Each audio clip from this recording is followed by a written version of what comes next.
Good evening. Welcome to the Urbana City Council meeting for Monday, September 17th, 2018. I'd like to call this meeting to order. Will the clerk please call the roll? City Council members Ammons. Here. Brown. Here. Hazen. Here. Jacobson. Here. Miller. Here. Roberts. Here. Wu. Here. Mayor Marlin. Here. Next up is approval of minutes from the previous meetings. We have the August 27th, 2018 public hearing, as well as the September 4th, 2018 council meeting. So moved. Second. Moved by Aaron, seconded by Mary Alice. Are there any corrections? All those in favor, please say aye. Aye. All those opposed, same sign. That motion passes. Are there any additions to the agenda? Seeing none. We move on to public input. We have a couple of people who wish to speak during this portion of the meeting. First is the C-SPAN Capital Bus Tour, and we have representatives from Comcast and C-SPAN.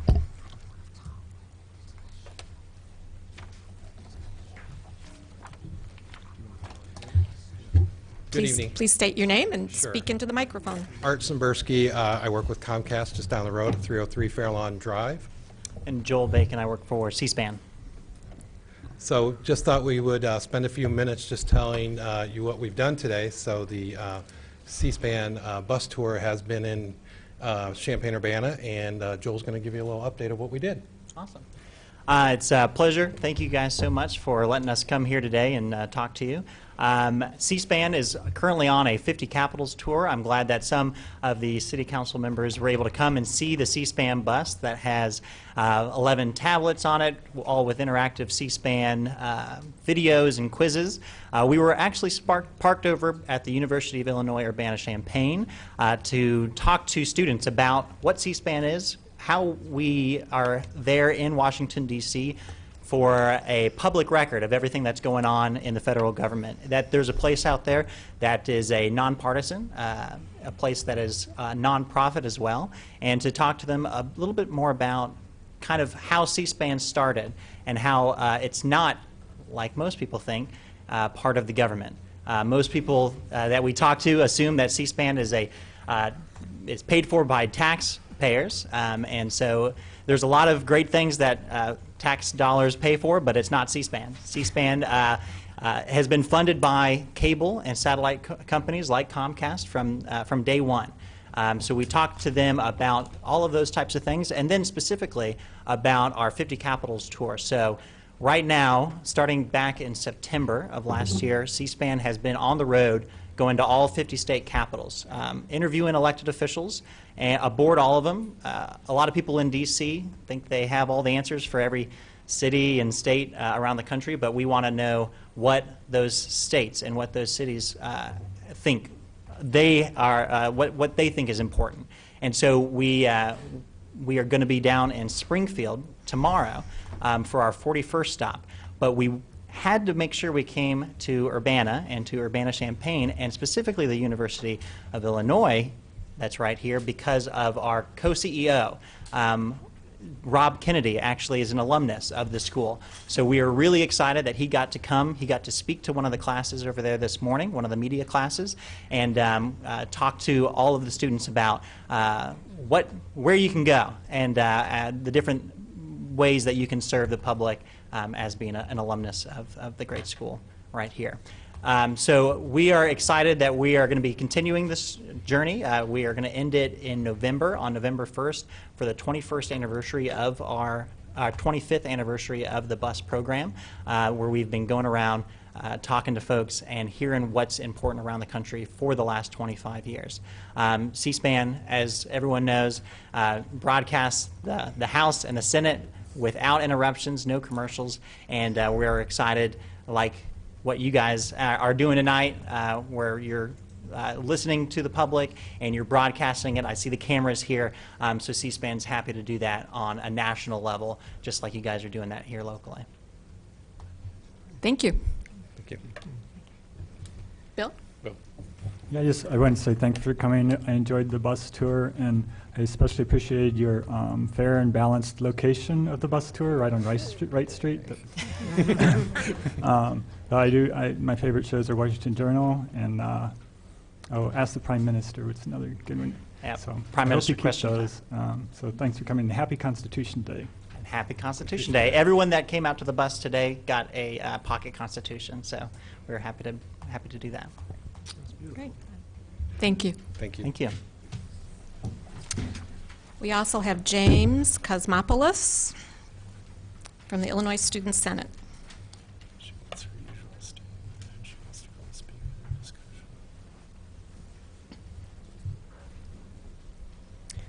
Hello, I'm James Cosmopoulos from the Illinois Student Government. I was just appointed as the liaison to the Urbana City Council under the Director of Governmental Affairs at the Illinois Student Government.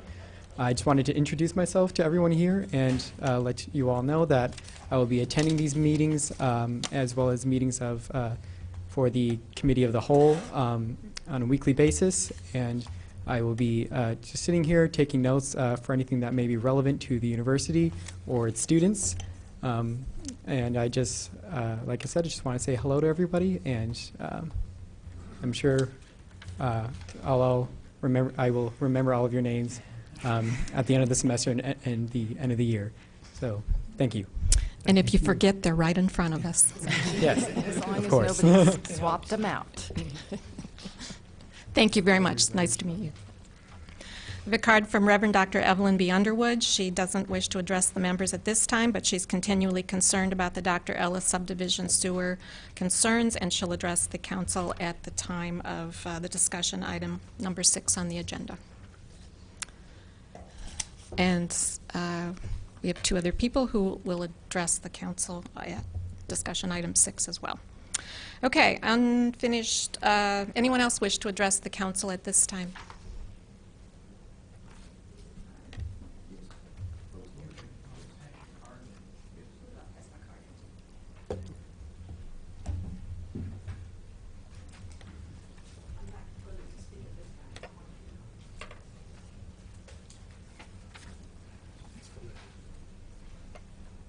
You wish to speak at the time of the item on the agenda? Okay. Okay. Is there any unfinished business? Okay. Reports of standing committees. Councilmember Bill Brown from the Committee of the Whole.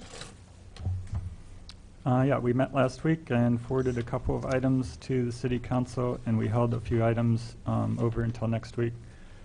So the 2 we passed on, first is resolution number 2018-09-041R, a resolution approving an agreement with the Illinois Department of Transportation concerning the University Avenue improvements. This was the one that would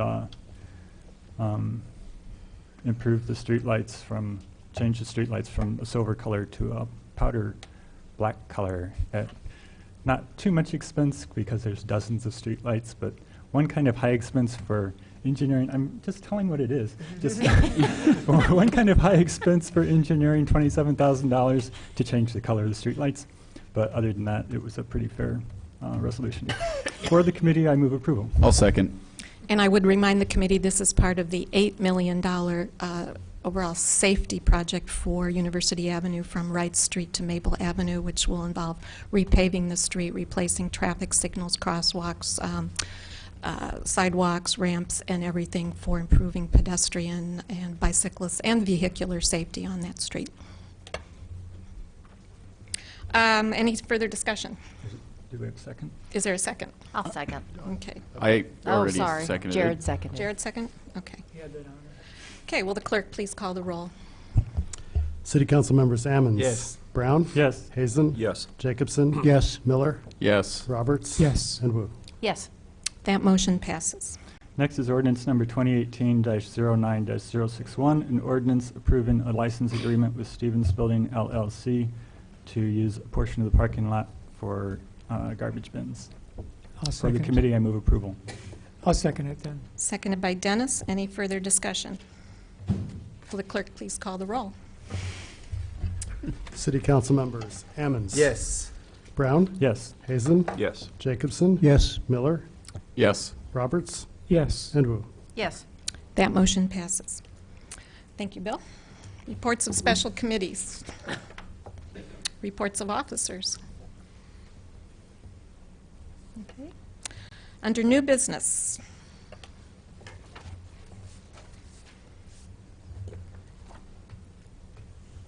Kelly?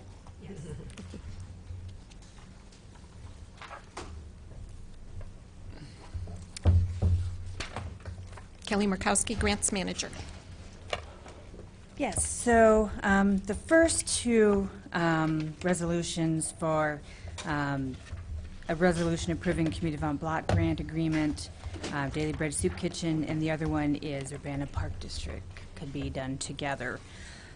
So these are subrecipients for the CDBG portion for the Consolidated Social Service Funding Pool, which, of course, the single application process was administered by our division with input from the Cunningham Township Supervisor's Office. Applications were available in March, due in April, and allocations approved in July.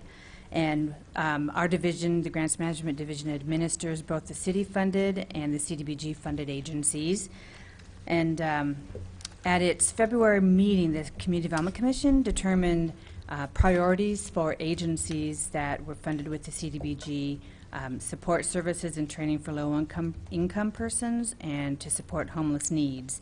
And these two agencies fit those priorities, Daily Bread Soup Kitchen and Urbana Park District Youth Summer Employment. So at its August 28th meeting, regular meeting, the Community Development Commission voted unanimously to recommend council approval of these resolutions.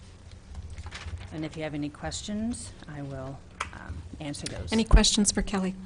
Aaron? Thanks, Kelly. The support services, could you highlight, just for myself and the public, what does that mean for the Urbana Park District?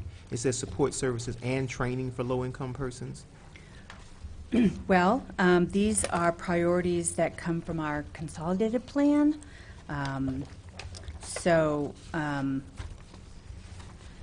It's pretty broad as far as support services and training, and we felt that this fit because of hiring summer youth, and they work with the Community Coalition and the school district to employ students, and they learn and get training through various jobs that they perform with the Park District.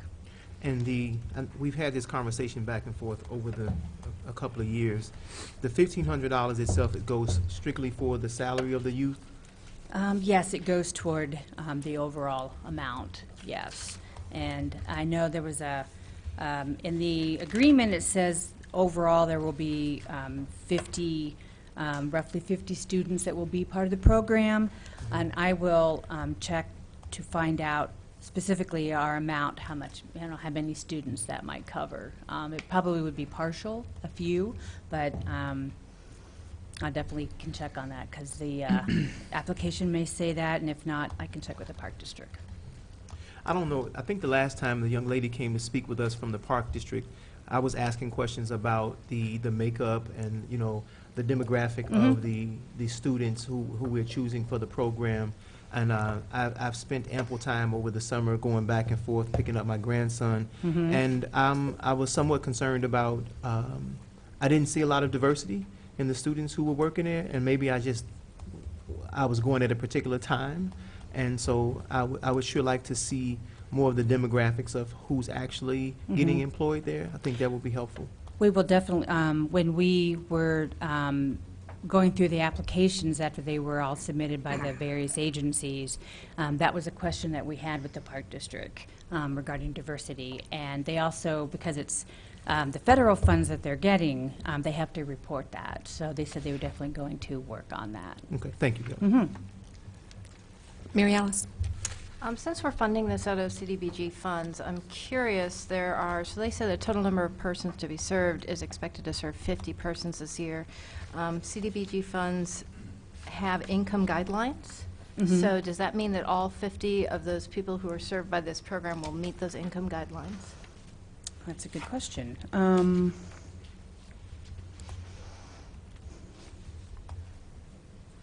That be something No. you could? I could check with that, but Okay. but no, definitely the ones that will be getting partial, at least from this funds, will be, they'll be required to report on. And I think most, if I remember correctly from talking with them, a lot of the students they have are more lower income students, school lunches, those kinds of things is what they look at. So, but I can certainly, check with them as well to make sure. I mean, because they do have to report that, and so.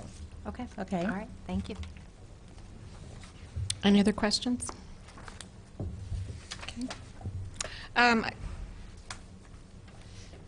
Okay. We can take the first two one at a time. It's just as efficient than to try to consolidate them. So we need a motion for resolution number 2018-09-042R. I will make a motion to send that resolution, well, I guess we're just going to approve it, to approve that resolution. I'll second that. Moved by Jared, seconded by Dean. Any further discussion? Mayor, somebody should read the full title, please. Okay. I'll make a motion to approve resolution number 2018-09-042R, a resolution approving a community development block grant agreement with the Daily Bread Soup Kitchen for project, or we're doing the Park District? We talked about the Park District. No, just the first one. Okay. For the Daily Bread Soup Kitchen, project number 1819-CSSP-01. Okay.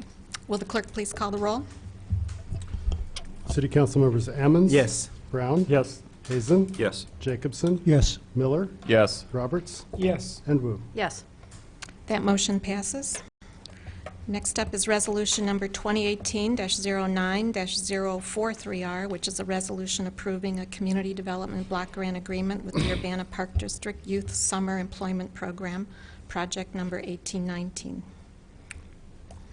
I'll make a motion to approve that resolution. I'll second it.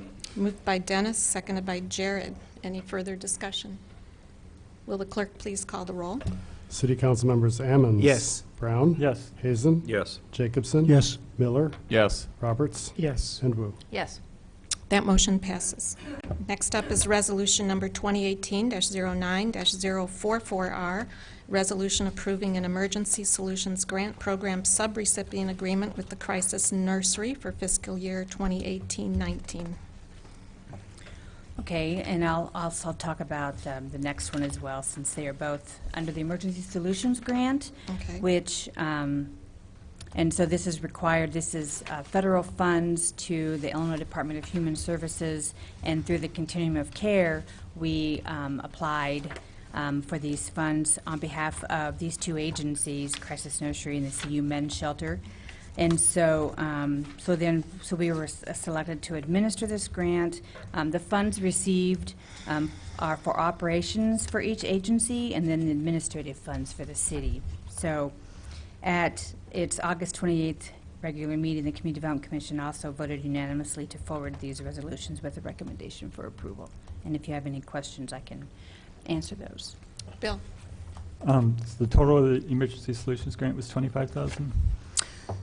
Yes, there's the Illinois Department of Human Services has, in the past, they would have grant agreements with every agency, and it got to be quite a few for a small number amount. So a few years ago, they changed the threshold. So anybody, any agency that was receiving less than $25,000 had to be administered by someone else. So that's why these two equal the $25,000, and then we are the administrator. And that helps with the Illinois Department of Human Services and the number of contracts that they have. And is that the same as it was last year, that amount? No, every year the amount changes depending on the agencies and what they're requesting. So the very first year, in 2013, when we administered, it was like $60,000, and then it just changes depending on the year and the agencies that are requesting funds. But it's minimally at least $25,000.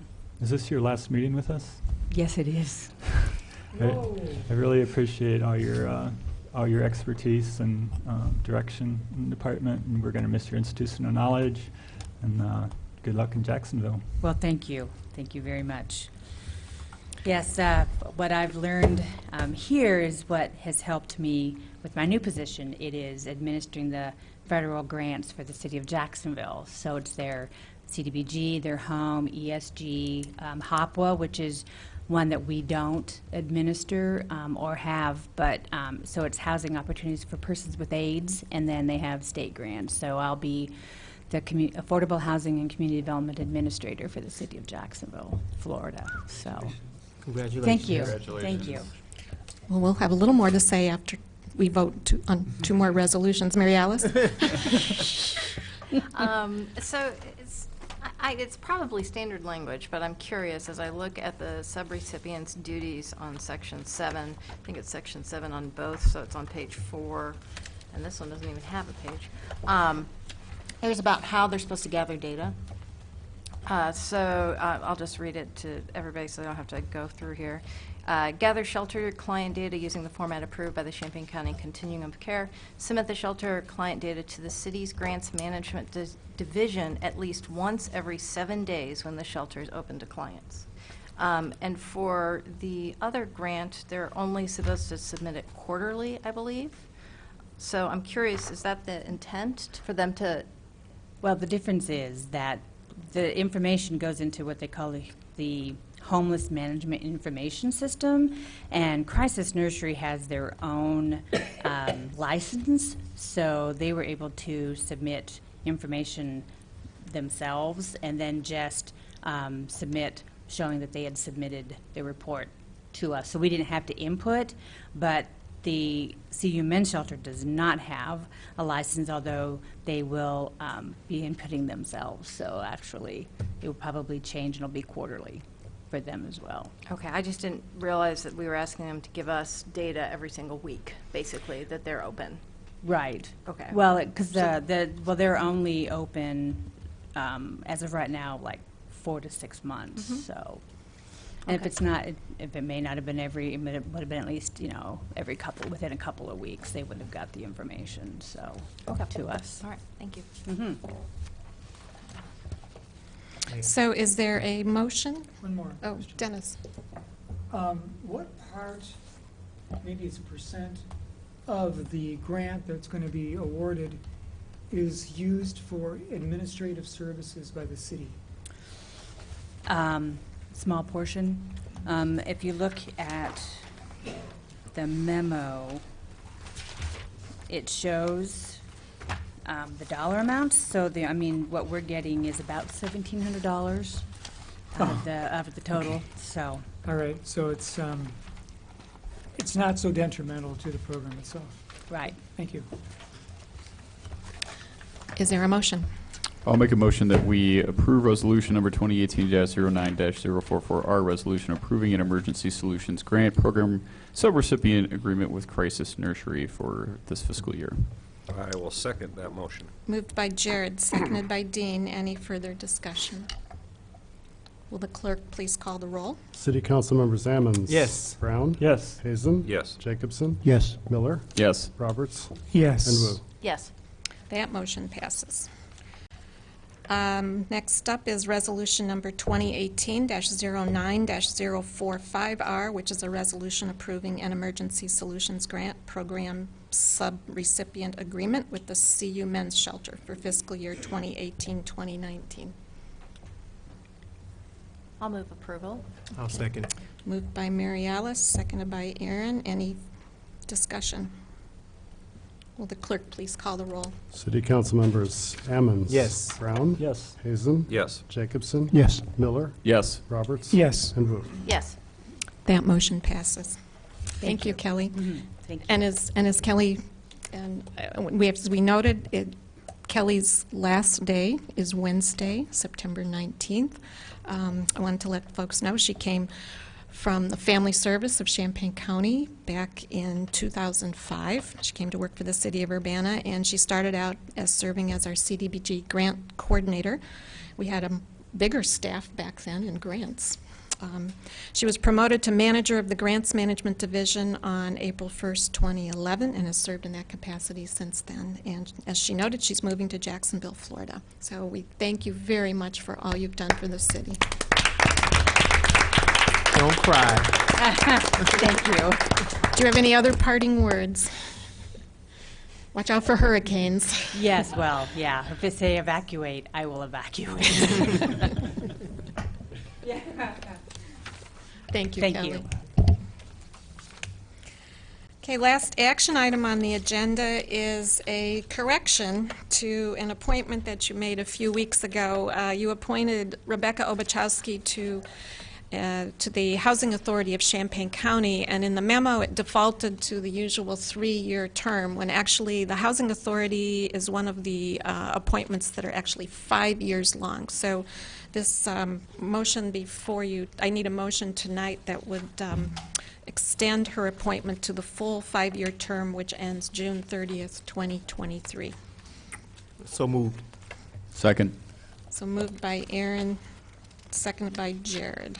All those in favor, please say aye. Aye. Those opposed, same sign. Okay, that motion passes. Thank you very much. Okay, last item on our agenda is a discussion item on the IDOT pedestrian stops. We have several members of the public who wish to give some input.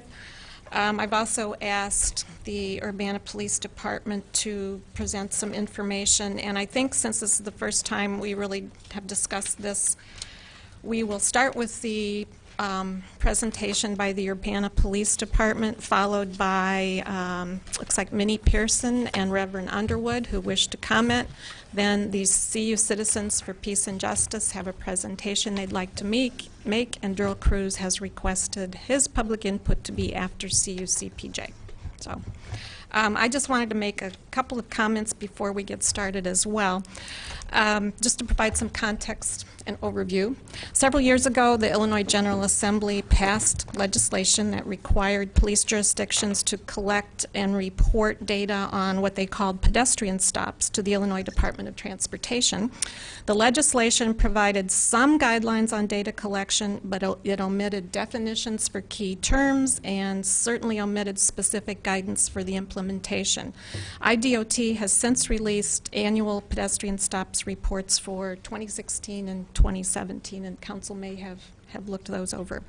Prior to implementation, the Urbana Police Department contacted IDOT to ask for clarification on the legislation and assistance in developing protocols for implementation.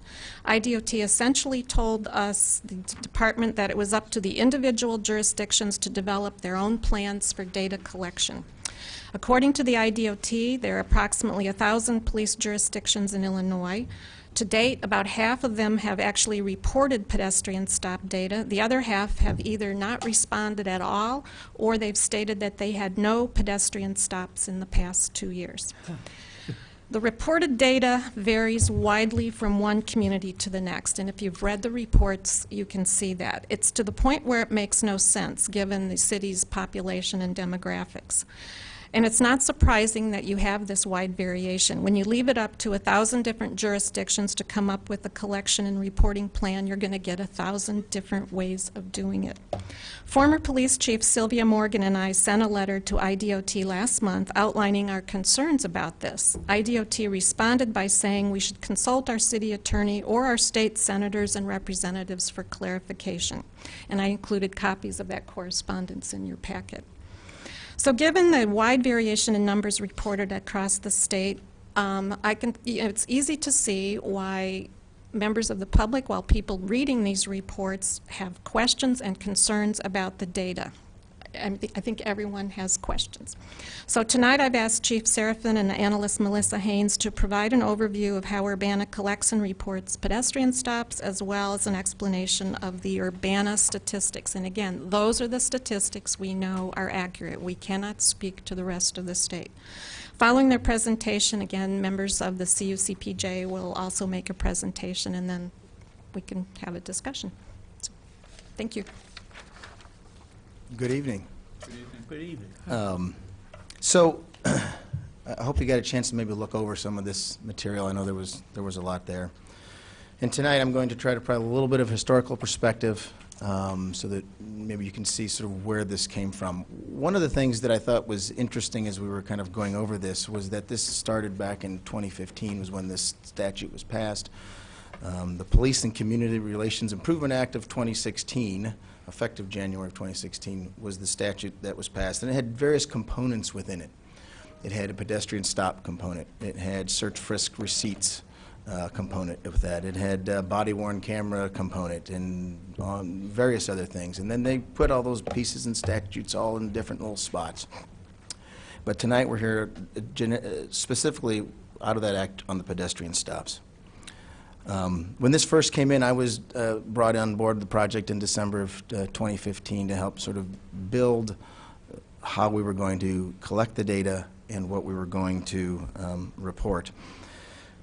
One of the first things we had done, as with many things, is we met with other agencies locally to kind of brainstorm and to see how we were going to collect those and what forms we were going to use. And did you use a carbon form or a 3x5 card or all the other sorts of things that we could use as we tried to just build this out.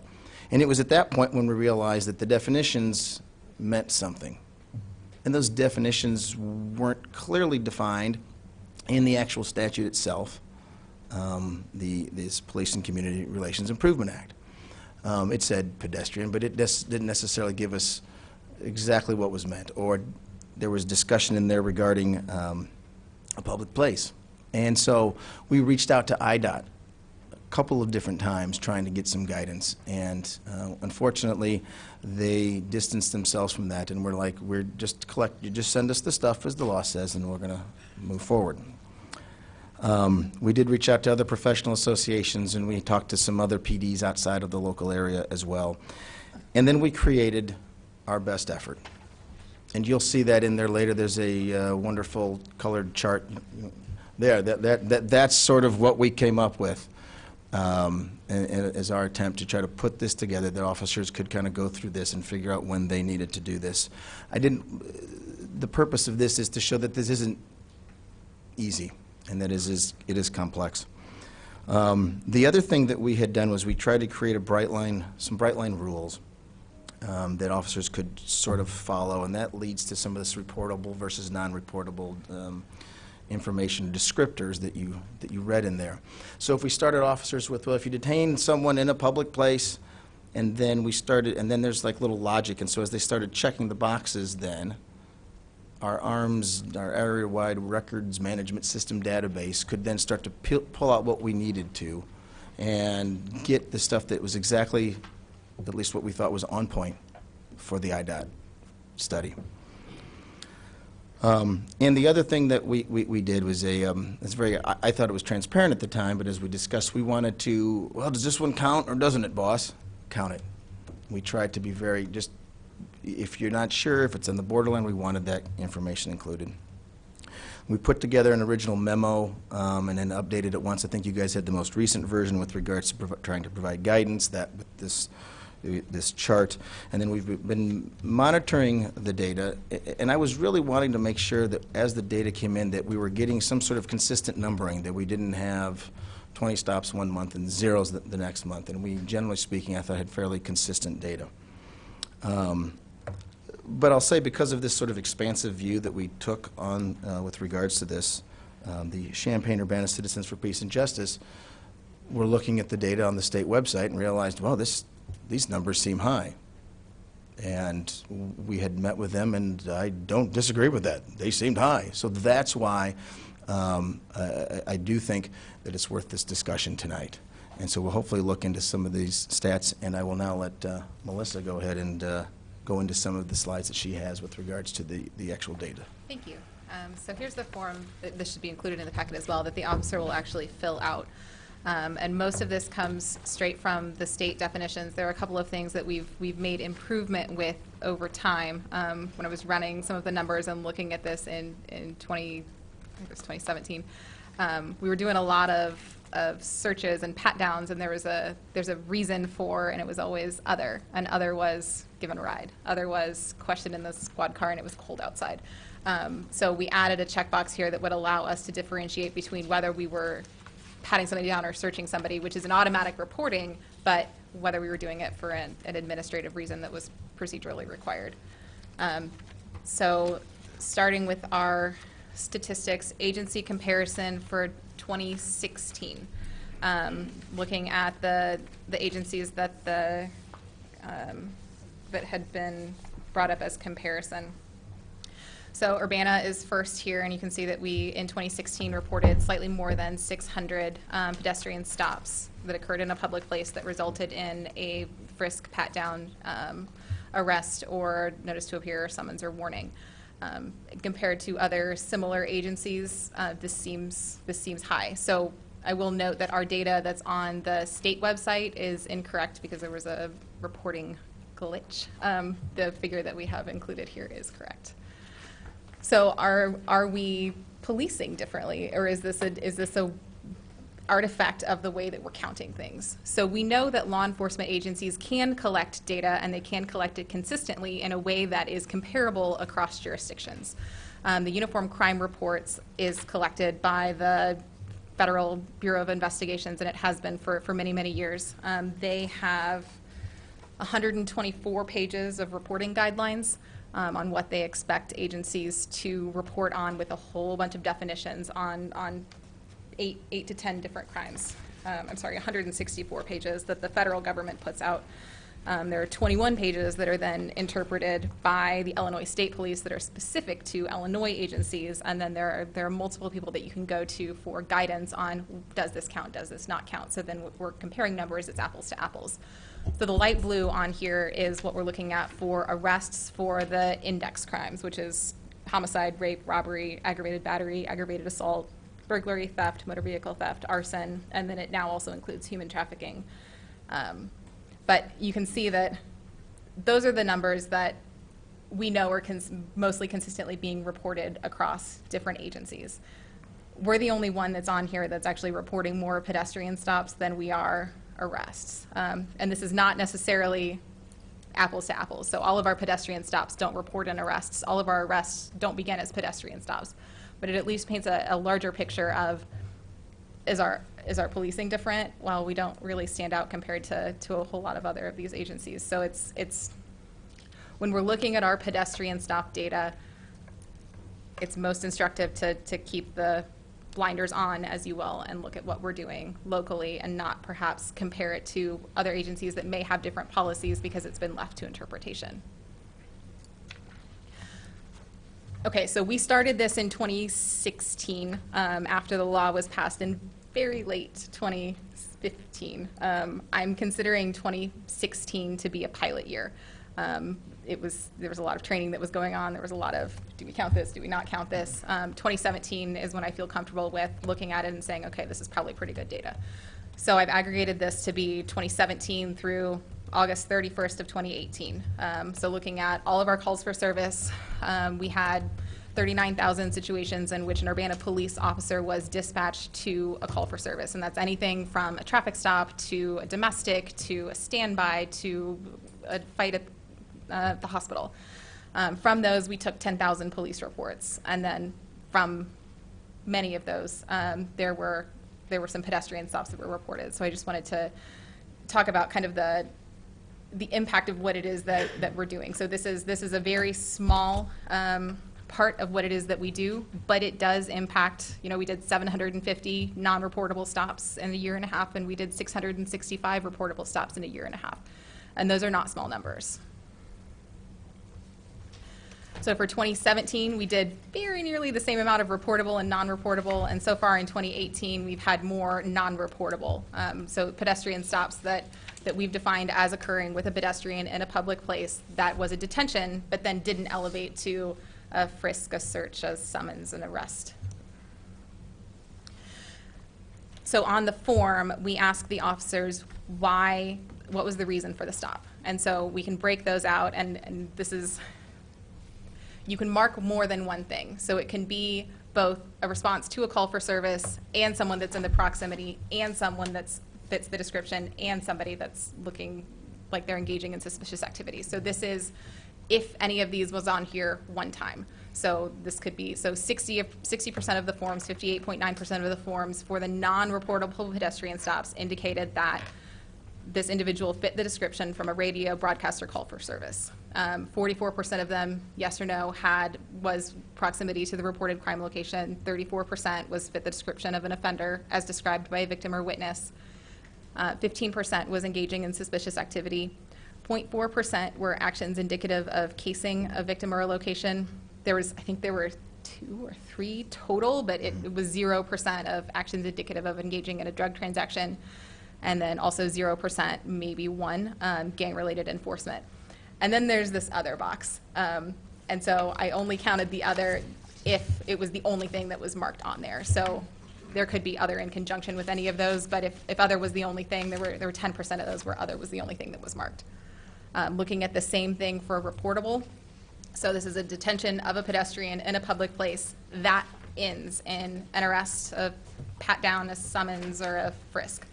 And it's similar. So most of these are reactive in nature. So officers are responding to a call for service, responding to a reported crime, responding to an offender that's being described by a victim or a witness. But then, so can we look at this and break it down by reactive versus proactive, or officer responding to a call or just noticing something?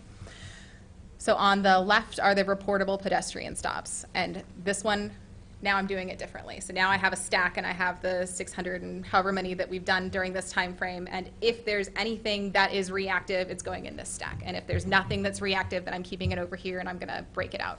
So 80% of the stops had something on it that was reactive, which was one of the first 3, fitting the description from a radio broadcast or call for service, proximity to the reported crime, fit the description of the offender as described by a victim or witness. So that's 80% of our reportable stops, and that's 76% of our non-reportable stops. So looking at the 20% that were not one of those 3 reactive categories, so likely proactive. For the reportable, 1% were drugs, gangs, or casing only. So that's the only thing that was marked on the form was we did this stop because only of the reason of actions indicative of gang activity, drug activity, or casing. Suspicious actions or suspicious activity only was 7% of the cases. And then we get down to this other. Other only was 11%. So what does that mean? What are we doing? What's this other here? So I did this word cloud that weights the size of the words by how many times it's indicated. So this is a way to look at free text and try and make some meaning of it instead of reading all of these 75 ones that we had. So most of the time for the non-reportable, it's open alcohol, it's in a roadway, somebody's intoxicated, walking, stumbling, voluntary contact, that only gets counted if it elevates to a level of a detention or fitting a description. So some of these things could perhaps fit into one of the other checkboxes, but these are the reasons that the officers are indicated when they write in other only. And then for the reportable, I didn't have this done before the packet, so this is new-ish. It's a little bit more wide, but you're still seeing some of the same thing. We're seeing open alcohol, we're seeing roadway, we're seeing check welfare, shoplifting, loss prevention, warrants, custodies, runaways, public urination. There are all of these different reasons that we're engaging and conducting pedestrian stops that are ending in arrests and frisks and summons and searches. And these are the reasons that don't fit nicely into some of the other boxes. Okay, so the demographics of our pedestrian stops. So for the non-reportable pedestrian stops that don't elevate to anything more serious than simply a detention of a pedestrian in a public space, 67% of those stops are African American. 29% of those stops are Caucasian. 1.34% are Hispanic, and then 0.4% are Asian. Sorry. And then for the reportable stops, 64% of the individuals that we stopped, of the pedestrians that we stopped in public places that then did result in a frisk or a search or a summons or an arrest were African American. 29% were Caucasian, and then 5% Hispanic, and 1% Asian. So when we compare that to the demographics of individuals on police reports, we will list someone as an arrestee or an offender. 58.87% of individuals on police reports that are listed as arrestee or offender are African American, 33% are Caucasian, 3.79% are Hispanic.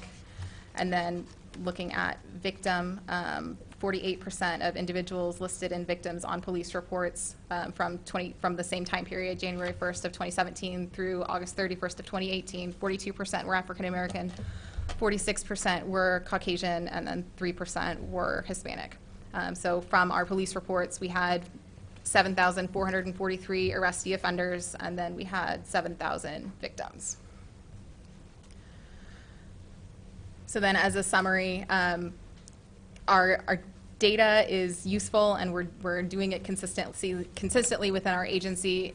The pedestrian stop data has questionable comparability to other agencies based on just looking at the numbers. So looking at the arrests and looking at some of the things that are happening, and you know, it's left open to interpretation. Most of the stops that we are conducting are reactive, and the ones that are proactive we're able to look at a little bit closer. And the demographics of our pedestrian stops closely mirrors that of the demographics of our police reports. All of our data is publicly available on the public data, the open data portal, if anyone is interested in looking at it closer. And I have a couple of closing things real fast. With regards to the cities as they were laid out, those particular cities were identified as comparisons by CUCPJ, so that's why we use those in our data here as well. I have talked to some other chiefs about this particular study and tried to have some conversation. I've learned there are some challenges in data collection as other agencies have tried to implement this and make this work. I have also learned the importance of defining terms. I learned that, as I've said many times over the last few days, looking at this material from Melissa, and that, you know, trying to get those terms consistent has not been easy. I can tell you also by talking with these other chiefs that I am more confident now than I was in the beginning that indeed what we are seeing here is due to how we are counting things and not how we are policing the community. So I just wanted to make sure that was said. And I guess at this point, we've tried to get through this in a reasonably quick manner. You want to do questions now, or do we want to? Let's get the rest of the comments and then Okay. we'll do discussion. Well, very good. Thank you. I really would like to ask some questions now. Okay. Thank you all for the presentation. And my question, the first question, in looking at the Illinois Department of Transportation information, is that there were 3 recommendations: was speak with legal counsel, speak with the state rep and the state senator, and then reach out to other agencies. So if I heard you correctly, you guys spoke with our counsel about this? I mean, our Yes, legal we met counsel. with legal early on in this process, Okay. yes, sir. And it sounds like you also reached out to some of the departments. Yes, indeed. Did you all reach out to Senator Bennett or Representative Ammons? I know They were CC'd on this yes, letter. thank you. So I've not met with them, no, sir. because it sounds like the effort was made to directly talk to our legal counsel and to reach out to other departments, but there's no invitation, no say, hey, can we talk to Senator Bennett or Representative Ammons to maybe help define some of these terms or even find out who sponsored them. So I don't want to get into a long debate about that. All I'm saying is that 2 of the 3 things that were suggested, clearly you did 2 of them, or the department did 2 of them, but the third one, which I think would have been relatively easy to accomplish also, was not done. Is that correct? Not yet, sir. Okay. And the other thing, I wanted to go back to the stops themselves and the reasons for the stops, if you could go back to that slide. And I'm raising this in the context of the conversations that we've had. I've been to numerous trainings over at PTI with Mike Schlosser, right? And had some great conversations with new incoming cadets. I think we've made great strides with implicit bias, a conversation that sort of makes some room for everybody to not be so edgy, right, around this conversation. And so in that context, I'm looking at the top 3 pieces. Fits the description from radio broadcast, call for service. That is that MetCat? Who's Yes, yes, sir. That would be the radio broadcast. Okay. And I know from 2009, very painful experience for our community. there was involvement from MedCAD that changed the dynamics of that situation with the death of Kewan Carrington. A situation in which I had some involvement with some of my relatives on my street also involved transfer of information from MedCAD. And they were highly volatile situations. I'm just wondering what sort of work we could do in relationship to MedCAD with all the partners who are in the room to limit some of these interactions that can go pretty far astray, and maybe limit the number of those contacts based upon a misdescription or misinterpretation of that information. And then the proximity to the reported crime location. I know that from talking to you all in the police department that there's going to be, when you're trying to do investigative work, there's some things that you're going to have to do that the public has to understand, right? Or we want the public to understand. But I think also as we talk about the implicit bias and the things that we're learning through the training, I'm wondering how much that impacts this, right? And how can we address that to also limit some of this? So it's not all, as Melissa's describing it, it's coming across as it's all reactive. And I think it's fair to say that it's not all reactive. There's also some of this work that we've been doing around implicit bias that also plays into some of these numbers, right? So I just want us to be fair about how we assess this and look at the impact of those stops and how those stops are impacted by even some of the implicit bias that we're working on. So I just want us to be fair about that. So those were just a couple of things. I think I had some other comments maybe later, but I wanted to point those out now. Thank you. Any other questions? Bill, and then Jared. Just one on they do define detention pretty clearly in the statute. All frisks, searches, summons, and arrests. But as I look through the data, I see frisks where I don't think there was probably a detention because it was somebody that was being transported to a shelter or something like that. Are they free to go at that point? Is that considered? I mean, I know it's considered a detention and we have to report it because it's in the statute, but would you say they were detained in that case? I think, and that would kind of, I guess, focus on the nature of the exact stop. So, for instance, if we had a call of a subject wandering in the roadway, and we go up and we, hey, stop them, step off the roadway, we have an interaction, and then we decide, nothing is amiss here, it's a cold February night, there's just someone who's confused, we need to take them home. Before they put them in the back of the squad car, they would frisk them, and then so they would go, well, we detained them and a person in a public place and we gave them a frisk, yes, and that's how those get counted. And that was what Melissa helped just to try to figure that the admin checkbox to try to help pull some of that stuff out. So we're hoping for 2018 there's less of that in the data. Okay, so you'll have some way to pull that out.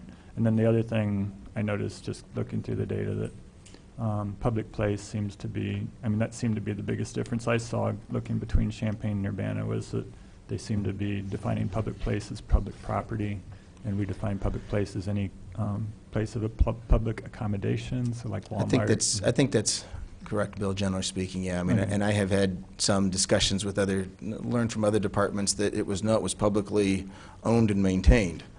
So then that would even further sort of restrict the pile of stuff we were looking at. And I think, like I said at the beginning, we've taken a pretty expansive sort of interpretation. So I did run some quick numbers on that, on just the reportable stops, and not all of these result in police reports, but when we do write a police report, it does have a place where you can indicate what the place was. And so if we were to count just streets, sidewalks, parking lots, parks, and bus stops, that takes us down to about 150 stops compared to 665, knowing that 100 of those don't have anything written on them at all. So most of these take place in public spaces that are accessible to the public but are privately owned. Okay. And then I know I said one question. I did have one other. I know in probably the most controversial stop and frisk thing has been the New York stop and frisk program 10 or 15 years ago. And during that one, I think some 80 to 90% of the people who never got a warrant or arrest. Do you have a percentage for how many of our stops ended up with a warrant or arrest? I don't have that Okay. presently. Okay. I mean, just going forward, that might, if we end up doing some more reporting on that, that might be one thing to take a look at. Thanks. Jared? Melissa, is there a significant difference between how fits a description from a radio broadcast or call for service differs from fits a description of an offender as described by a victim or witness? Because ultimately, if a call goes through METCAD and they're getting a description of somebody, then it probably came from a victim or a witness at one point, and maybe it was, furried through a 911 call, whereas I'm assuming the other one fits description of offended by a victim or witness means that there was some direct interaction with the police with that victim or witness sans METCAD. So this is a state category, and so your interpretation is as it is. So I'm not sure. There's not any clarification on. I think you're generally right, Jared, with regards to that. But yeah, truth be told, those categories, we didn't make those categories up. So those came from IDOT with regards to the collection proceeding. Sure. But how do officers know which one to pick? If it comes from, generally I would select. argue if it comes from METCAD, if it comes from the radio that a victim, like you said, the victim calls or the reporting party calls, goes to METCAD, they would then dispatch that out as opposed to perhaps an officer's flag down or the officers on the scene of maybe what was initially METCAD dispatched, and then they would talk to, hey, while I'm here, I talked to another neighbor who said they saw what happened and it was the guy in the red shirt. And they would then dispatch that particular information out. And the officers will do their best to attribute that accordingly. Right. I just feel like it is not significant difference between the two of them, that we could not say that they both ultimately come from the same reason, that somebody described somebody to an officer and an officer stopped somebody because they thought they looked like that description, whether it came from METCAD or it came from a direct interaction with the police. Would you agree with that? I would. Okay. I know that they have the check marks differentiated, but I think for our purposes, looking at it going forward, I don't know if you agree or disagree, Melissa, but it might be even more informative to look at those categories combined as one category of fits description versus watching them both get separated out when really they're both coming from the same source one way or another. It's just through a different communication channel. Yeah, and so I put those together with proximity with the reactive. There are 8 different boxes, and there are how many different combinations? What is it? 64 different combinations of ways that you can say, okay, you can have 1 and not 2, and then 2 and not 4 and 7, and all of the ways that you can do it together. But yeah, it could be looked at together. I think we elected to keep it as the statute was. So. Sure. It's just a thought and a question. Thanks. Mary Alice and then Eric. Would you mind throwing up the word cloud for the reasons for stops for the reportable? Yep. Thank you. If I remember correctly, runaways, after hours, firearms, theft, suspicion. We had talked a little bit about shoplifting, because if you look at the locations of some of the pedestrian stops, there's a lot of them over at Walmart, for example, Route 130. So my question is this. If Walmart calls and says, we caught Mary Alice stealing a package of gum, and we've got her sitting over here, we want you to come out and take a report. What does that get counted as? We would go out and we would take that report, and that's another one of those that we would have liked a little bit of guidance on, but we then took over the detention. And so and if, let's say, they make the arrest and then they search them, our officers would count that as one of these stops. Okay, but that's not somebody walking around doing something, or walking around and we get called out and saying, Correct. There's somebody who is selling cigarettes right outside my convenience store, for example. Right. I don't know. Okay, so that seems odd to me, that we would be reporting shoplifting calls for service. Yeah, well, as a pedestrian. Correct. And that's why, because we were like, and so some of the analysis when this was initially built, and I wasn't the only one that was building this, but we did come in and we tried to make sure that we could do bright line rules for guys and gals that were working and say, okay, let's say we had, and so we did elect to do that. Now, one of the interesting things as we've gone through this process, is that we said, well, we've done some more of this. Maybe we should look at changing some things in how we report that. So that's been part of the discussion as we've gone through this. But for right now, we would count that one. Okay, all right. Thank you. Eric? So is it right to say that this is everybody who wasn't stopped because they were in a car? All others? Or Or private residence. Yeah, or private residence. yeah, in a car. So how about somebody's on a bicycle? Yeah, we would count if, where's my? We would fill out the form, but it's non-reportable. But it's not, that would be a non-reportable. So we would say, yes, we detained a person in a public place, but that would be one that wouldn't go to Okay. IDOT, that we would have in our own internal pile. That's not included in this because we Okay. delineate whether somebody was a bicyclist or a pedestrian. So there's only pedestrians in here, but we do Yeah. keep track of the information. It comes to my mind because the only time in my life I was ever held up by somebody who said he had a gun, he had approached me on a bicycle. Yeah. But I guess that's rare. But I do have a question also about the form that the officer fills out. Is that a creation of Urbana, or is that at all standard across the state? It was initially drafted using the basis as an IDOT form. I think we used, through the magic of computers, put our own little patch up there, and then we moved some variables around and we wanted to add a few things. But generally, especially these stuff that starts at reason for stop, there's in the top third is mostly like Urbana type stuff. We've embellished some to try to get a little more, but that bottom 2/3 is very consistent with what was given out by IDOT. How long does it take an officer to fill that out? I bet they get pretty fast, and I assume they do it on their cell phone. I don't know that anybody does it on their cell phone. That is a fillable PDF, but I think there's a stack of them, and I think most guys, when they go to turn in their reports, will sit and jot this stuff in and check the boxes and slide them. It does take time. So I won't say that it doesn't take any time, but it does take time. And someone during the course of this asked me, well, how many forms does a police officer have to fill out in a report? And I said, well, it depends on the report, and DUIs have more forms than other arrests, but yes, this is yet another one that they have to put in. Okay, thank you. We'll take public input from Minnie Pearson.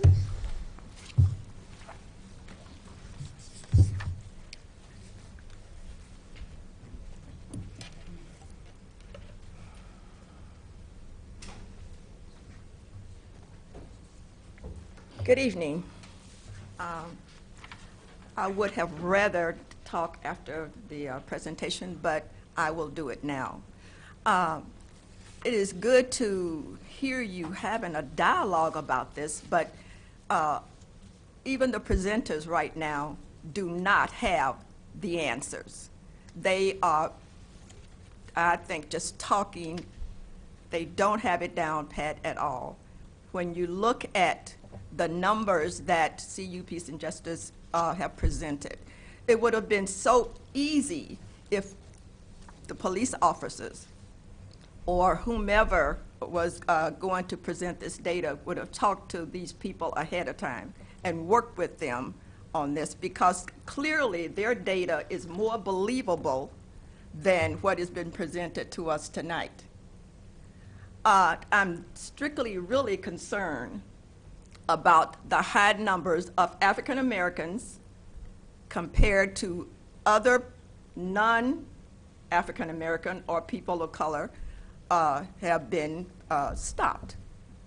In any shape, form, or fashion, it does not seem fair when they are in the minority. At some point in time, if we want to have a healthy community, we have got to start talking and behaving like adults and treating people fairly. I see you have a picture of Barack Obama and Abraham Lincoln behind you. And sometimes I wonder if it's just the photo op that's there, and not, you don't have the best interest of your citizens. I cannot see African Americans being more alcoholic or drunk or walking all over the place than I see Caucasians. And I work with all types of people, and I have no biases about it. And anybody you talk to that knows me, I'm Minnie Pearson, NAACP Champaign County branch, and I say that I'm the NAACP president for all people, not just people of color. But it does not seem fair, the numbers that is presented in the document that I have, when it says here, and that's why I would rather have talked last, because it's a slide presentation. It says, how is it possible that Urbana arrested 167 African American pedestrians while 11 cities combined did 57, and then only 42 Caucasian pedestrians was arrested in Urbana? Biases, interpretations of people's actions. If I don't look like you, and my faith is in your hands, people are going to go by what you say. But that doesn't necessarily mean that is what happened. We really need to work on this. I was disturbed, and I don't feel well tonight, but I had to come out and say something on behalf of these numbers that are presented to us. We have work to do. We have a lot of work to do to look and to make sure that our citizens are being treated fairly. And this does not spell fair at all. Work with CUPs and Justice. Work with other organizations. Police officers, they have a hard job. They do. But we're listening to their interpretations of what a situation is, and they're determining people's lives and where they end up according to them. It's not fair. We really need to do a better job. And so because this is being presented tonight, I encourage the council to give this a lot of consideration, a lot of thought, and work with them on these. Because even the person sitting here, he says he was concerned because the numbers were high. And so am I, and so are other people who even are not here tonight, that these numbers are high and they deserve to be looked at. And when you're doing data, that's a really sticky thing. You really have to do data, not that you want it to favor you because you want to offer some explanation as to why the numbers are high. You really need to know what you're talking about. That's why they call it data. So thank you all. Madam Mayor, I would like to speak after they have spoken, please. Okay. Then next up is Belden Fields. I believe you're speaking on behalf of CUCPJ. That's correct. We do have a slide.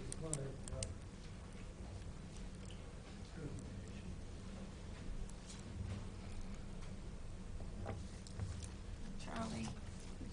Could I give them my time, my 5 minutes, Madam Mayor?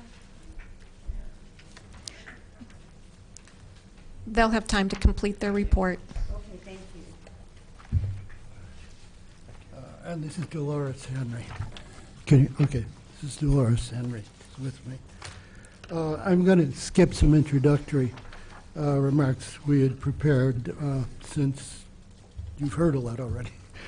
And first, I do want to say to the chief that I appreciate their reaching out to other departments. That's one of the things that we had asked the city to do when we met with him and the mayor and the administrator. This first slide, 2016-2017 Caucasian African American reportable pedestrian stops. I'm just going to put our key points and the questions we have about this. Urbana conducted more African American pedestrian stops in 2016 and 17 than any other city in the state of Illinois except Chicago and Cicero. African Americans were stopped nearly twice as often as Caucasians. Nearly every city reported far fewer than 200 African American stops during the same period. Is the UPD suggesting this distance between cities solely due to the way departments collect and report pedestrian stops? If so, what evidence do they have to support this assertion? 2, why are Urbana's reportable pedestrian stops so disproportionate by race, 640 versus 325? 3, UPD states 85% of its reportable stops are non-discretionary, which suggests officers have no choice when conducting a stop. Exactly what does that mean? If this is the case, then are UPD officers more likely targeting African American pedestrians rather than Caucasian pedestrians? The second slide. African American pedestrian arrests, which you can see up there. 1, how is it possible that Urbana arrested 167 African American pedestrians while 11 cities combined arrested only 57 African American pedestrians? 2, only 42 Caucasian pedestrians were arrested in Urbana during the same time period. How does the UPD explain this racial disparity when Caucasians outnumber African Americans 4-1 in Urbana? Third slide. The average reportable stops per 1,000 of population by race. 1, to really understand the magnitude and impact of the racial differences in local pedestrian stops, it is useful to consider the number of pedestrian stops by race in relation to the community's racial composition. Using 2010 census data, this is simply done by calculating stops per 1,000 of African Americans and Caucasians living in each community. 2, Urbana's Caucasian stop numbers are not that different from other communities, 7.5 per 1,000, under 10 like every other city. 3, Urbana's African American stop numbers, though, are very different from other communities, 60 per 1,000. 4, why is it only Urbana's African American numbers, not Caucasian stop numbers, are so different from other communities? That's a key one. Why is it that there is a difference where they're so similar to the others, but not with the African Americans? Actions the mayor and city can take. Oh, sorry.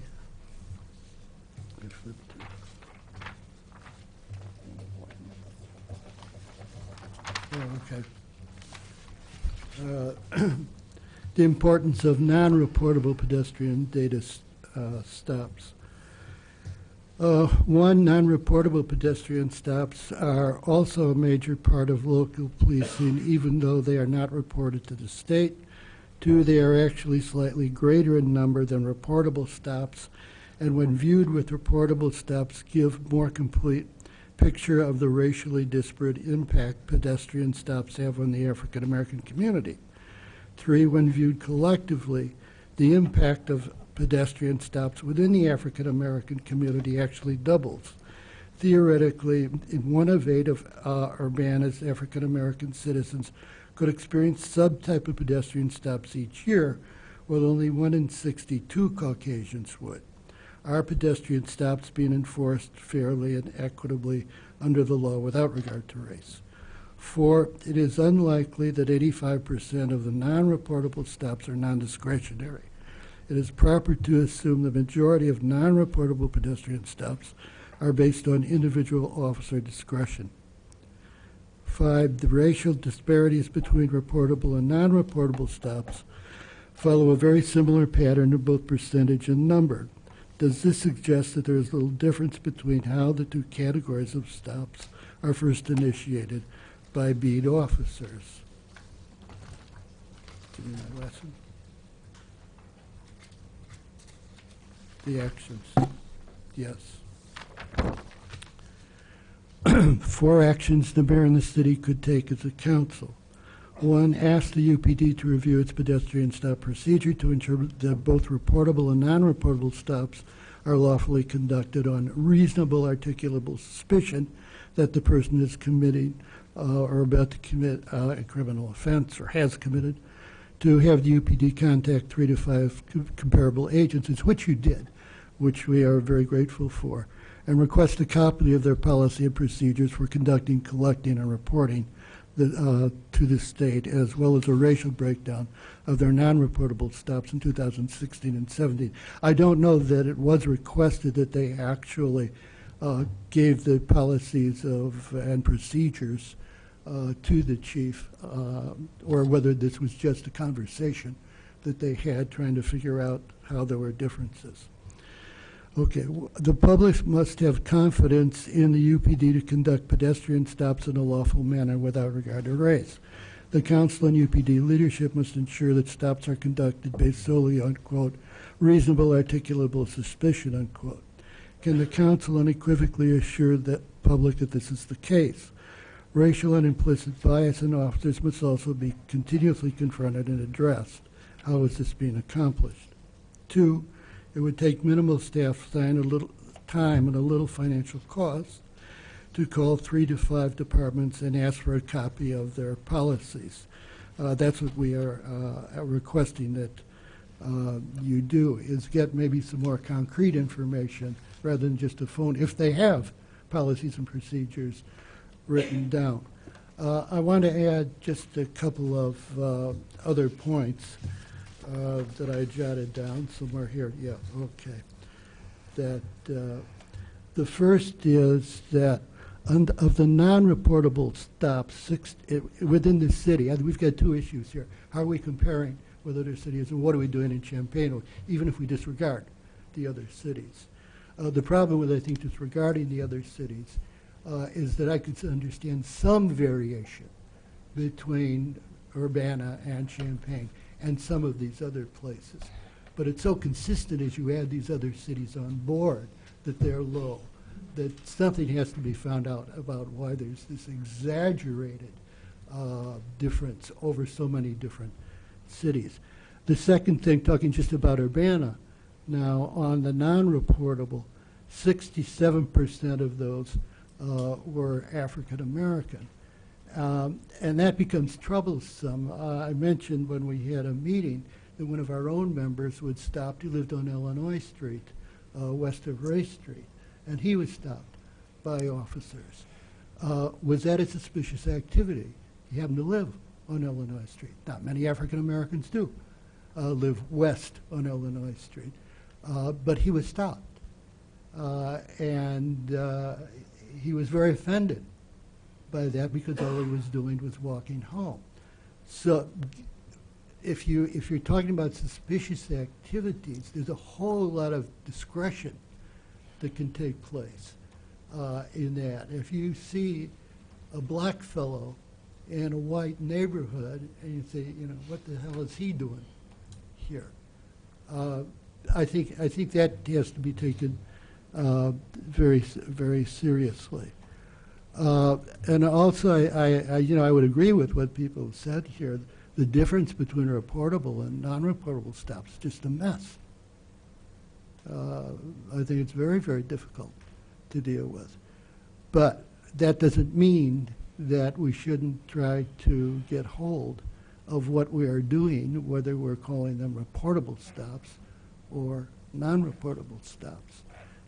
I am very glad that we're having this discussion. That's exactly what we wanted at CUCPG, is to have this kind of discussion in a non-adversarial way so that we can better understand what we are doing, and if we find that what we are doing is racially discriminatory, that we change our practices so that African American citizens in Urbana will feel that they are both safe and fairly treated by the police officers that we have, whom I think by and large do a very good job. I happen to be very proud of the Urbana department, I think, because compared with another department I won't mention,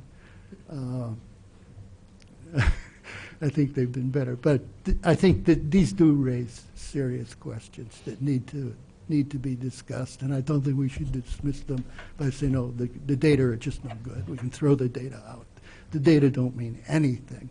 Well, they're obviously imperfect, but they do mean something. Thank you very much. Questions for the speakers? Okay, thank you very much. Dr. Underwood, did you wish to speak?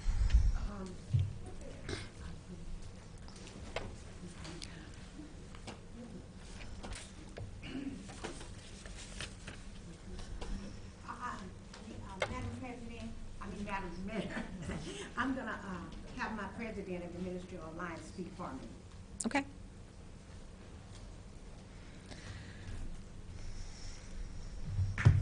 Good evening. Good evening. Can you please state your name? I'm Reverend Charles O. Nash Sr., President of the Ministerial Alliance of Champaign-Urbana and vicinity. I'm here tonight to support the committee in the work that has been done. So the first thing I would like to do is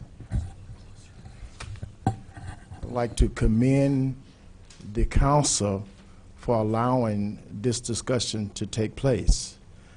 I would like to commend the police department for the report that they have made and commend the reporting from the committee we just heard.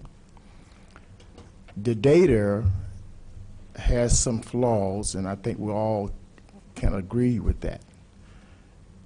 But I think we also can agree that those numbers are too high. We're living in 2018, not 1967, which means that we should be ready and willingly to treat every person equally. There should be fairness. We are an educated society. Technology is running our country. There's no use of having data that does not make sense. We have too much technology to make sure it works. But when we don't put it in right, it does not come out right. So are we entering it in wrong intentionally or by mistake? And so I think we ought to take this opportunity that we have been given and go back and reevaluate the data. And once we know that the data is real data and these numbers are high, then we need to ask the question, why? And then we need to find out how we can change that. Because you should not have 60% versus 28% whenever the population resident is only 1/3 that's representing the 60%. Doesn't make sense, does it? When you only have 1/3 of the population being African Americans, but you have 6 to 8% stops and arrests versus 28%. Now, my numbers may be a little bit off because I'm not reading from the chart, but you have read it and you should agree with me that those numbers sends the wrong message. What happens if we do not correct that, then we say to the peoples in the community that we doesn't care. And that's the wrong message, and I don't think we want to send that message. I don't think the council wants to send that message. I think by the council agreeing tonight to allow this report to be made says that you all are concerned that everybody be treated fairly and that these numbers are too high and we must do something about it. And we start out by making sure that the data is right. And if the data is right, then we need to bring to the table those people who generated the data. And we should find out how to address that issue. So at the end of the day, let's take advantage of this opportunity while we all are in agreement that something must be done, because we don't want to send the wrong message to the community. We're living in 2018. We're living together. We're working together. We're sending our children to the same school. We're eating in the same restaurants. We're shopping in the same stores. Let's don't send the wrong message. And we can do that. We have the capability. We have the technology. We can do better. And those men and women who we have employed as policemen and women to protect our community, we want them to do that. They have a hard job. I would not want the job. You wouldn't want me to have it. Because I'm from the old school. I take all the TVs out of the jailhouse. Wouldn't be coming in there wearing fancy clothes. We would be hiring people to clean up our city. Those people's in jail would be doing it. So I wouldn't last long. But let's send the right message. Let's correct the data, and let's make sure when we stop someone and arrest them that we did it for the right reason, not because who they are and not because where they live.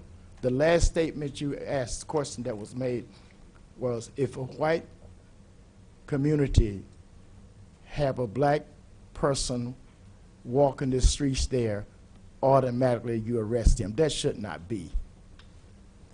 That should not be.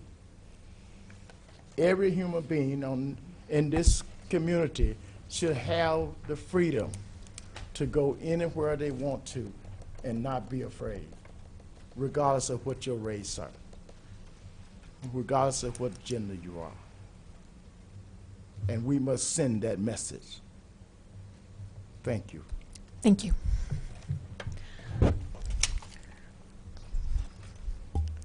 Last person is Gerald Cruz. I've got to sign something to do with that.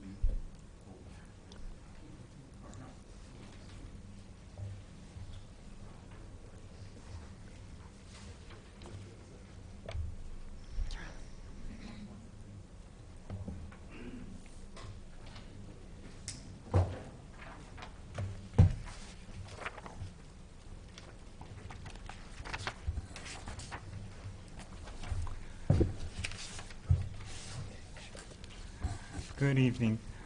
I'm going to dovetail on a little bit of what has been said tonight, and also dovetail specifically what Reverend Nash has talked about. And what I would like to talk about is data a little bit, especially in response to a UPD report, and what I feel you as the City Council have a responsibility to do. But I would like to begin, in case I can't finish, you can read what I have written. But I'm going to be frank tonight. I don't think the City Council knows what kind of data it needs, or even what to ask for to help understand what is occurring with local pedestrian stops.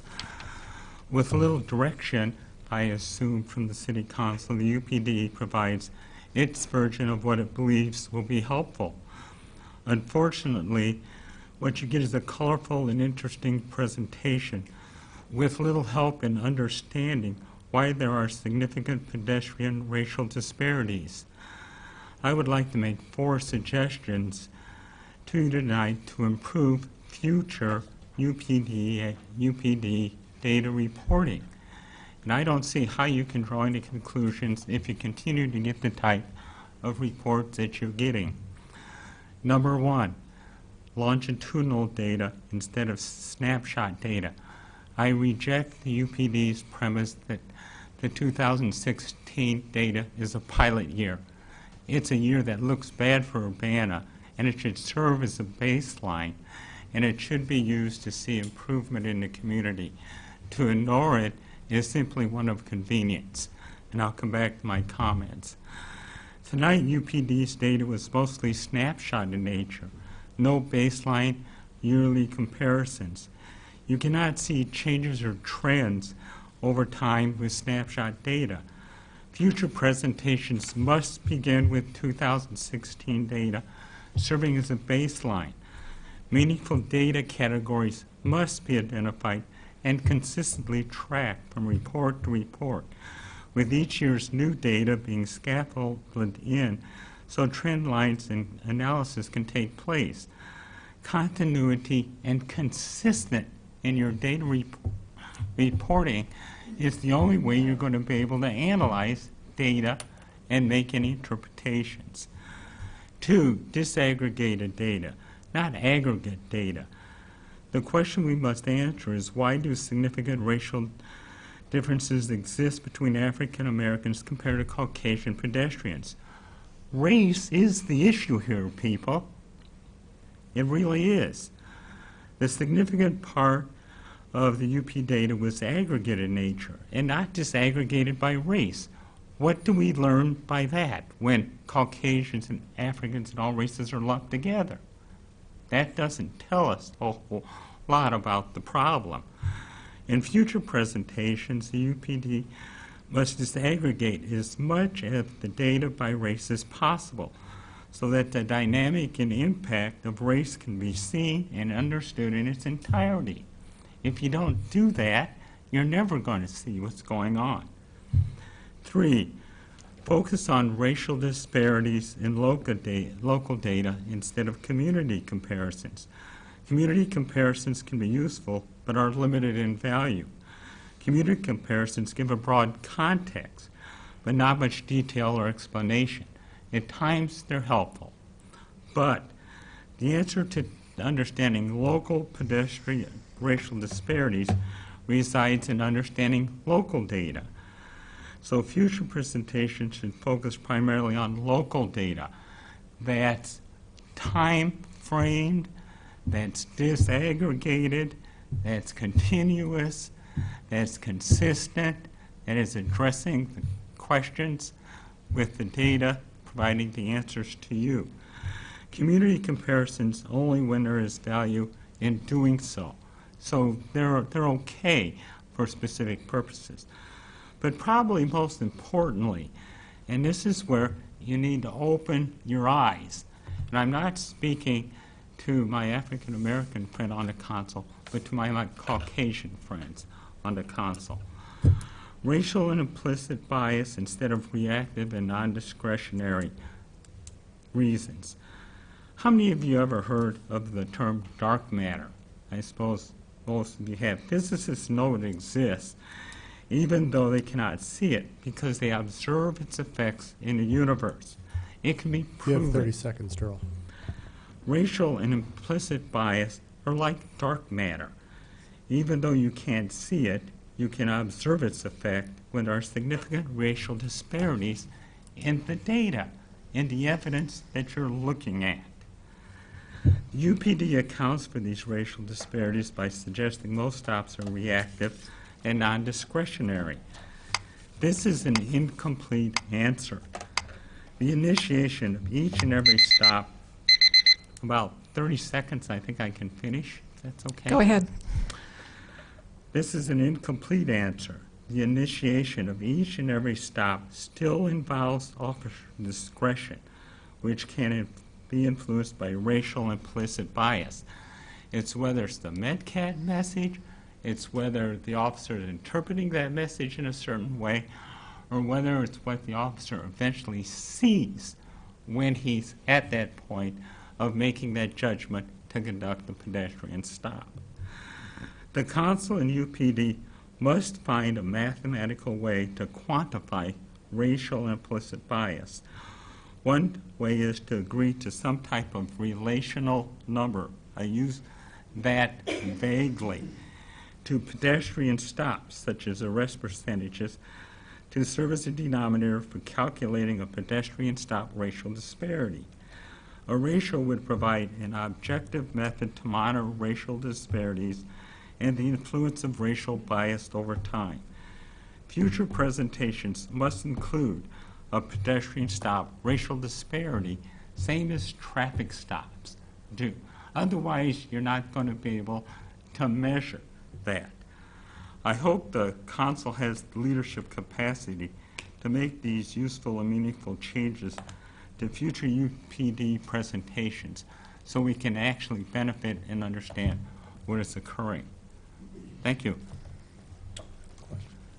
Aaron? So first of all, Daryl, it's I'm glad to see you. Thank you. It's great to be here. Thank you for coming to share this. So a lot of time and energy that obviously you've put into this. I don't know if I was hoping you could take just a quick second to expound upon aggregate versus disaggregate. Why is that important? I know you went through it in the piece, and I think I understand it, but I wanted you to just take a second to explain why that's so important. Well, if you look at a couple of the first charts that were presented by the UPD, they had the total number of stops by various communities. That's informative. But what would have been more informative would have had that also disaggregated by race, so you could actually see the number of African Americans that composed that total number, and the number of Caucasians or Hispanics or Asians. So you're saying we got the percentages, but we didn't get the actual numbers? You didn't get the disaggregated information. How do you, and there were several charts that were listed that were aggregate information, which can be useful. You may want to follow that up with the second chart where it's disaggregated so you can see the racial breakout in terms of how that is applicable to each particular race regarding the category that you're presenting or talking to. Okay. How else are you going to be able to make connections or see the dynamic that's going on if you don't disaggregate your data by race? I mean, that's what this is all about, folks, is there's a racial disparity based on race. And we need to understand if it's justifiable, if it's not, is it being done legally or illegally? By the way, pedestrian stops is the one action that officers can take that is least able to be monitored to see whether it's being done legally. There is no way to track that. Okay? There is no way, because it's just the officer out there doing that. And I'm not suggesting that that's occurring here. I'm just saying that's a fact of initiating pedestrian stops, is that can occur. One way of possibly observing that, of course, is to be honest and look at data, and when you see significant racial disparities, there's more questions than answers, and the answer given tonight by the UPD is only a partial answer. It is not the sole or the complete answer to why these racial disparities exist. And if you think it does, then I would come back to you and ask you to think, as you've heard, you know, Reverend Nash and the NAACP president speak to it from a black perspective. White people need to start thinking of this in terms of a black perspective, rather than just assuming that it's not a very big issue in that regard, because it is in our community. Bill. Yeah, thanks, Daryl. I think we've discussed a lot of data similar to this, and hopefully at this point we've all recognized it. We understand there is bias. We're just trying to figure out how to measure it and how to track it, and to what degree there's bias, and what can we do about it. And you did mention the ratio idea of comparing, since this data does seem to represent mostly arrest data, so you suggest you report it to compare it to the arrests. And that data's in here. They didn't actually divide it and create a ratio. I think it was 58% arrests for African Americans, 65% in the reportable. So that's about 1.1. Is that how you calculate it? When you looked at the UPD's data, yes. When I Okay. used Chief Conley's arrest was the last report I've seen UPD give where they actually had arrest percentages by race in 2015. I don't think the UPD has made another annual report that has included that figure. And the crime index that was used tonight, I'm not familiar in terms of what that all entails or includes, but I would suggest that the UPD probably has the data available because they have a great collection process and you have a great statistician. And if you know what you want, all you have to do is ask for it. And if you know what type of data can help you answer the questions that are in your mind, you should be asking the UPD to do that. I'm just suggesting it should be longitudinal, disaggregated, and include some way to try to establish a context of a racial disparity to see if we can get a handle on whether or not there is significant racial bias or implicit bias playing a role in this. And there's ways of doing it, people. You know, and I don't want to go off on a tangent, but you have to take the time as city council members to really know what you want. And you said it 2 years ago that you were willing to assume that responsibility and not appoint a task force to do that once a year for you, where people could spend the time doing that. So I'm asking you to accept the responsibility you gave yourself to do this right. And to this point in time, you haven't done that. Okay, thank you. Thanks. Charles Young?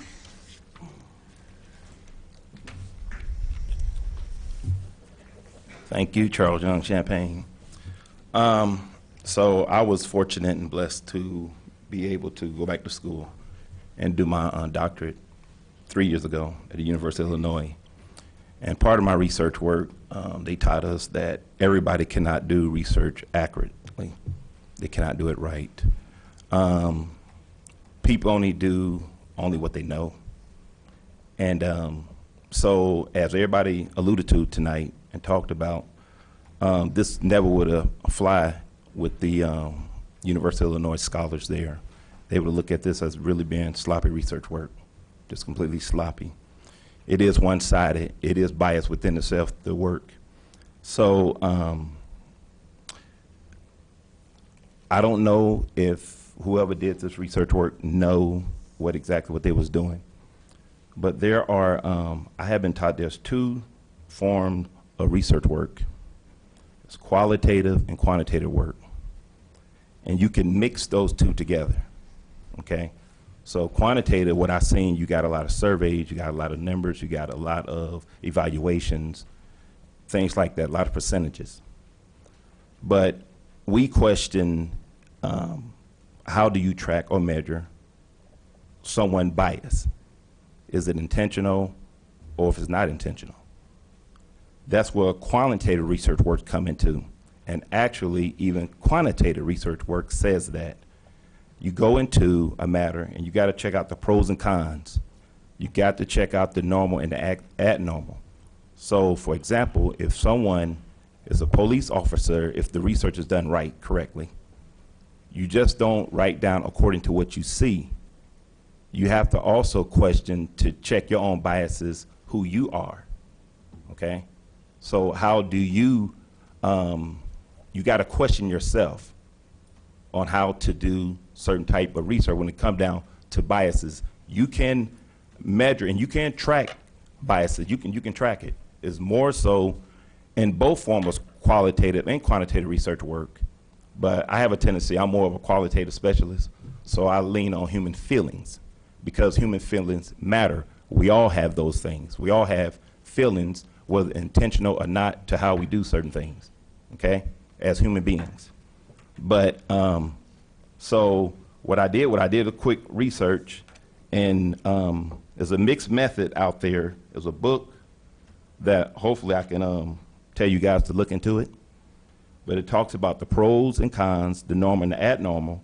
Qualitative research work suggests an understanding of underlying reasons, opinion, biases, and motivation, taking into account on the subject matter and who's doing the research.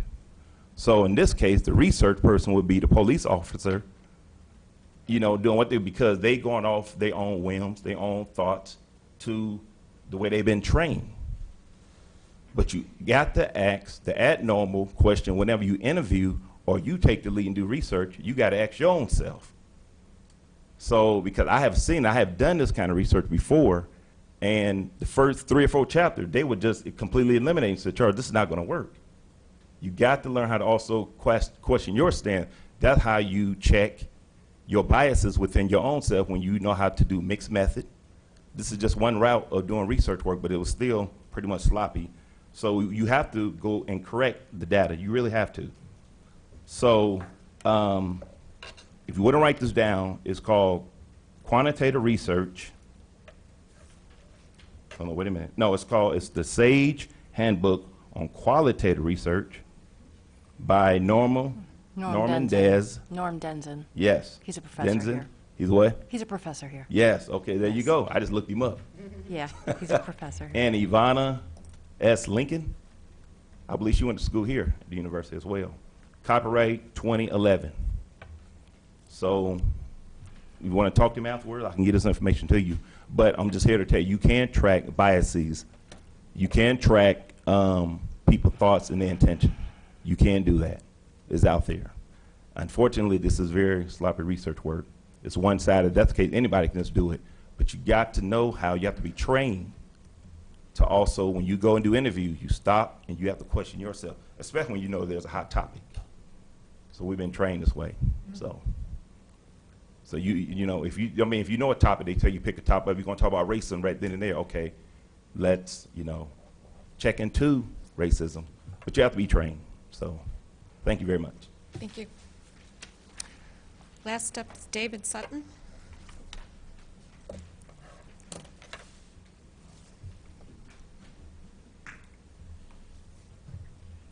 David Sutton, Champaign. I'd like to suggest that not only this council, but others in this county and throughout the state consider that the disparity may be that we, due to the fact that we run our courts and correction system on the backs of the people we put in jail. And that the people who don't have cars, and therefore are pedestrians, are among the people who don't have a lot of money. I'd like to suggest that perhaps the disparity comes from the fact that we run a pauper's prison. We want to have the people who are in jail pay for the court system. So we have, and we're not the only county, with lots and lots of fees and fines that add up very quickly. And you guys have worked very diligently on lowering some fines to reasonable levels, having to do maybe with how much people can afford. I wish I had the reference here, but look up Colorado ACLU and the Colorado Springs Municipal Court. The ACLU came down with a consent decree, which the court ignored for a year, about paying people who were kept in jail a day longer than necessary, simply because they couldn't pay the fines to get out. They had to start paying those people $120 a day, and I don't know how they arrived at that, but maybe 8 hours times $15 an hour, I don't know. Anyway, it's a funny article because one guy was in for 91 days and came up with $11,000 out of the $103,000 that they had to pay next year because they hadn't, the municipal court had not found a way to get rid of the people who, to let them go, in spite of the fact that they still owed money. And so I wish that along with and the pauperism may be due to racial bias. People are already, anyway, I won't go into that. I just am suggesting that part of the reason for the disparity we see is because there are about the number of blacks in a poor neighborhood to the number of whites is also very large. And it struck me that it might be that we are running a pauper's prison system in the state. Thank you. Thank you.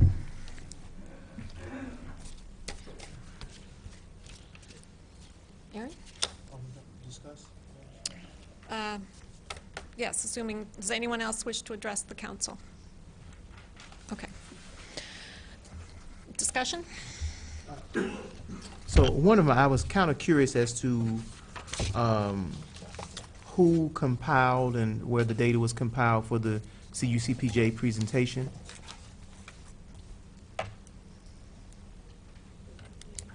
Belden, maybe? Can I speak from here? Sure. I just wanted to know who. Durham. Okay.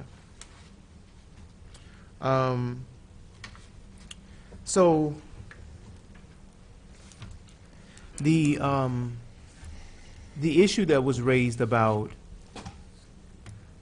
quantitative and qualitative, the data. Ever since this conversation began around what was called racial profiling at the time, and then we sort of tried to make it a little more palatable and talked about IDOT traffic stop data. From this council and from the city, understandably, and I understand why, the story is that as soon as it came up, it was like, no, we're not that other city, or we're not Chicago, we're not these other places. That couldn't be happening in the city of Urbana. That was the initial response. And then we said, okay, well, let's put this task force together. And then the task force looked into it, and the task force came back and said, yeah, there's a racial disparity. And again, the same argument about the numbers, must not be right, became the disposition of the city and of the council overall. And then we said, well, we need to hire a statistician. And so we hired Melissa. And Melissa is great at what she does from what I can see. I don't know. I can't, I'm not a statistician, right? Excuse me, neither is she. She's an analyst, and there's a difference. Well, I've been educated. There's a difference in an analyst and statistician. I would say that every conversation that we've had about hiring for this position, I don't remember ever using the word analyst. It was always statistician. So maybe we should have had that clarity then instead of now. But the point being, our analysts then analyzed the data using a method of traffic accidents, which she said was a best practice. And still, she said, yep, there's a racial disparity.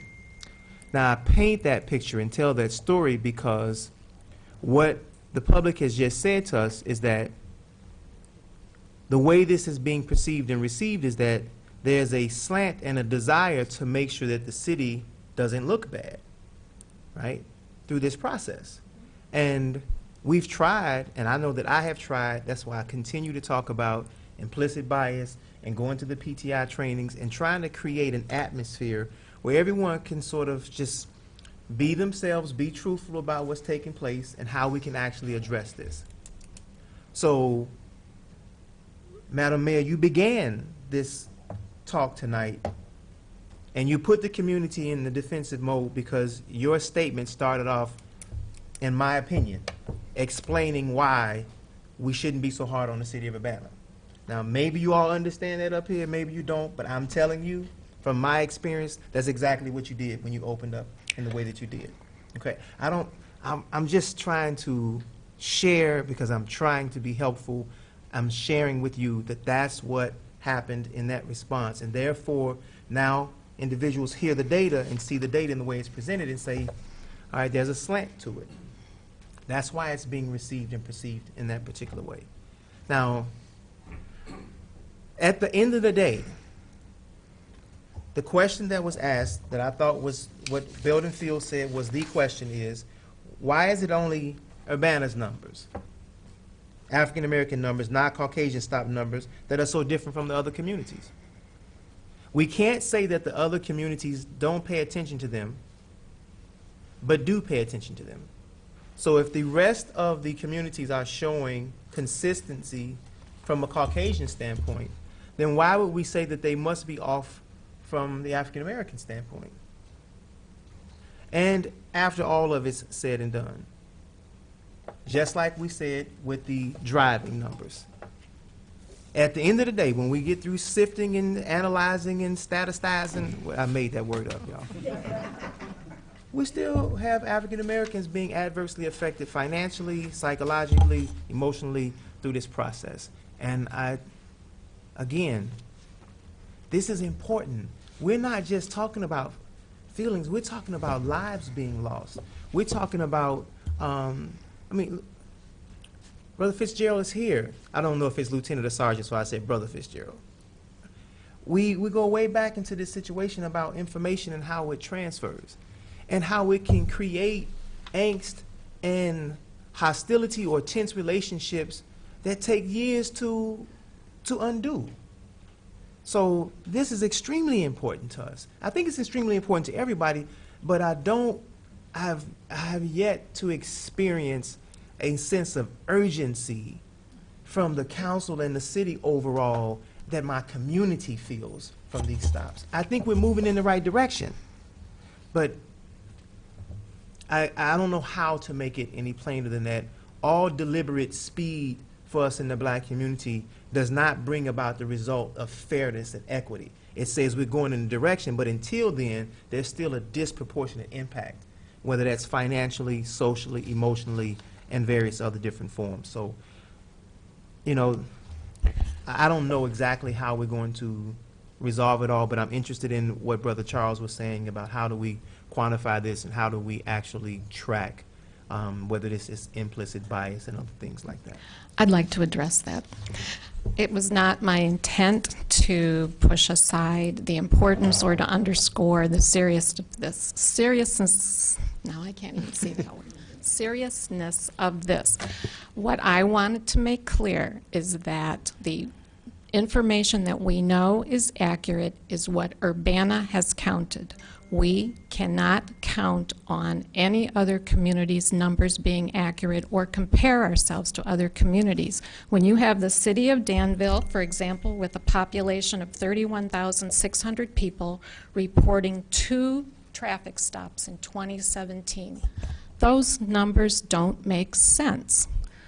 City of Peoria, population 110,000, reporting 17 total in 2017. Those kinds of numbers don't make sense. We don't know what Peoria is doing. They've said they have problems with their data collection. We know what Urbana is collecting. We know why. We know the numbers, where they're coming from, and that's what we're sharing. That's what transparency is. Our numbers are higher than these other communities. We can't account for what they're doing. We do know what we're doing here, and that's all we're saying. There are ways to compute a disparity ratio. You use the, I believe it's the, you benchmark against victims and offenders. We can calculate those. We just didn't do that tonight. But it was not my intent to put anyone on the defensive. We know we can account for our numbers, and that's the only ones. And it's only fair to compare Urbana to ourselves, not to any other communities in the state. And that was the point of what I said at the beginning. So just, I think that helped me, it sort of jogged a point that was raised earlier by Durrell, is that, and I understand, Melissa, why you chose to say that 2016 was a pilot year, because it was right on the heels of the enactment of the law. But the 2016 numbers are Urbana numbers. And to say that we're just going to rake that aside or sweep it under the rug and say we're only going to start with 2017, that's not transparent. Okay? I mean, just let's be real. If the numbers are there, then we use them. And if you need to tease them out and explain them, that's one thing. But to say it's a year, that's our numbers that we're just not going to use, that's not transparent. And those are our numbers, to your point, Mayor, that we can only explain our stuff. So I'm done. Bill?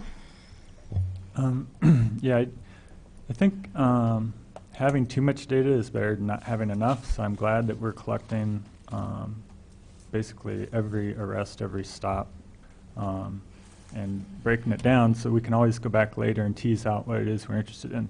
The hard part's teasing out those stops that I think, that we're interested in to see if people are being biased.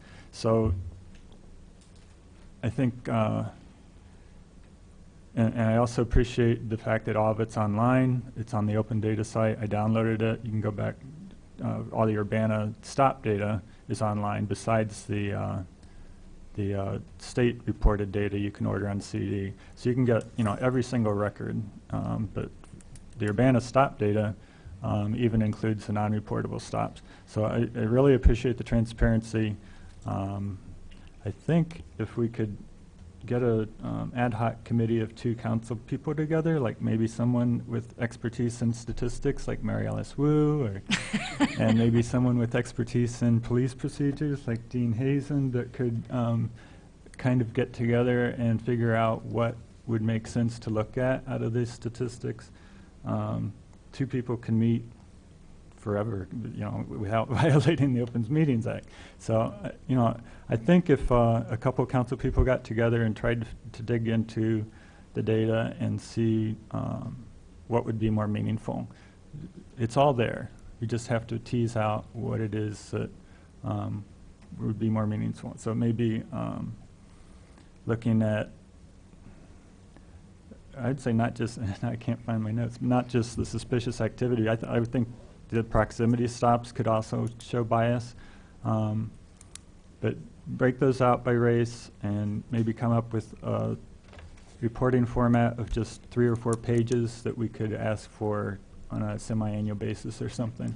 But I think that's the hard part, is figuring out what it is we want to look at. And I'm sure that Melissa has ideas, but I know her time is very much in demand, managing the grant project and also doing operational crime analyst work.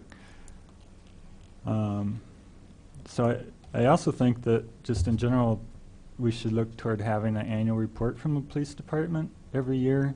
I don't think since I've been on council that we've had that.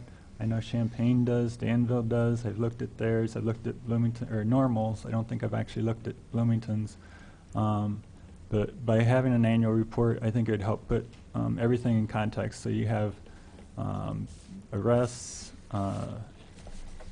crime patterns, arrests, complaints. I never really see much about what kind of complaints we get and how they were resolved. All those tie into how you address racial bias and disparities. If we aren't getting enough complaints, we need to figure out why and encourage people to come forward. And if the complaint process isn't working, then we need to figure out why and make it easier or make it more accessible.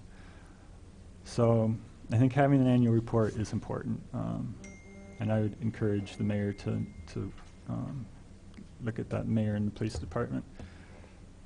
Did you want to speak? The 2017 report is on the website. 2017 annual report.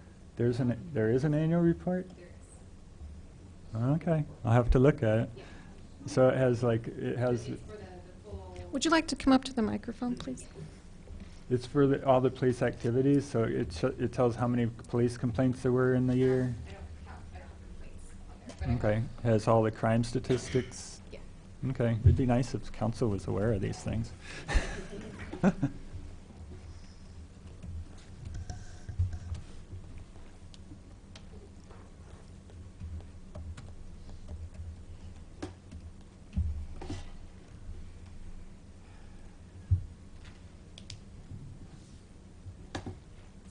There's a 40-some-ish page 2017 report for all of the police activities on the website, broken down by category. There's a clickable table of contents, and there's some more qualitative information on it than there was in the previous year.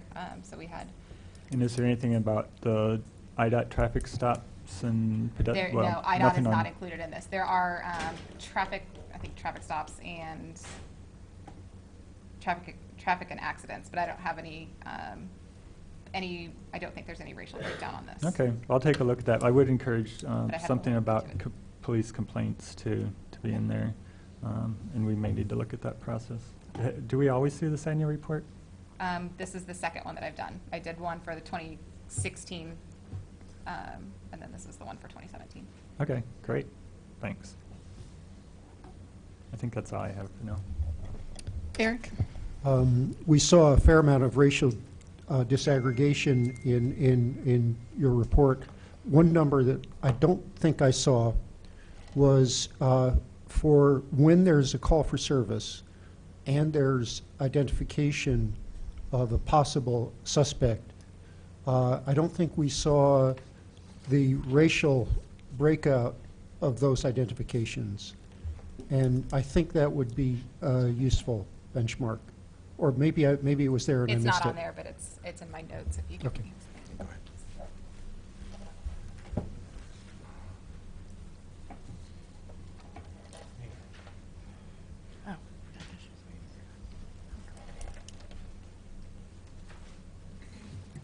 So in the presentation, I broke it down by arrestee, offender, and I aggregated that together. When you disaggregate it, looking at January 1st, 2017 up through the end of August of 2018, there were 3,678 arrestees, and arrestees are defined as anybody that receives a citation or an NTA or is custodially arrested.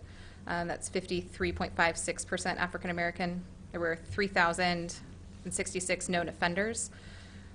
Where somebody is, if you want to talk about what it means to be the difference between an arrestee and offender on a police report.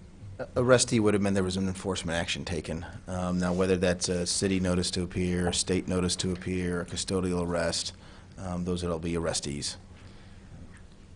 For the known offenders, it was 63.11% African American, and then for unknown offenders, where we know the race and the sex but not the name, there were 700 of those, and that was 68% African American. So I put all of those together to look at arrestee, offender in the slide. Oh, but no, I'm actually asking for something different.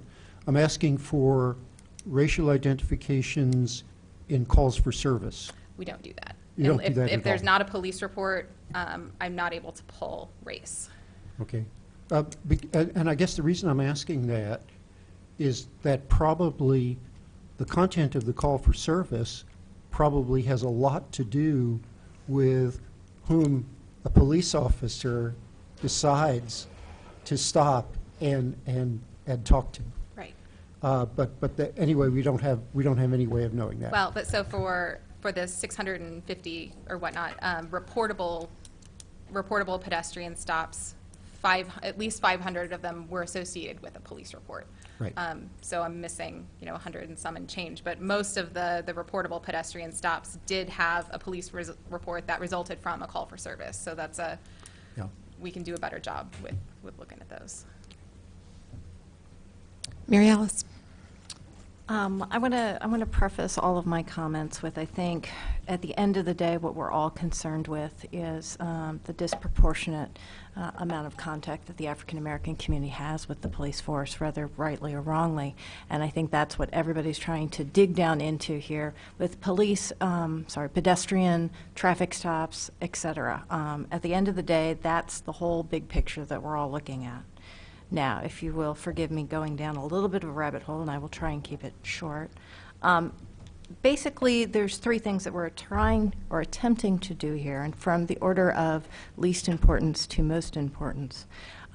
Least importantly, we are supposed to be reporting these numbers to IDOT, right? We're supposed to be giving them numbers every year because they won't give us definitions. They're not very reliable. Okay, so that's why I'm putting it as least important. The second importance is the ability for us to be able to compare across other communities how we are doing relative. And that doesn't necessarily have to be with IDOT numbers.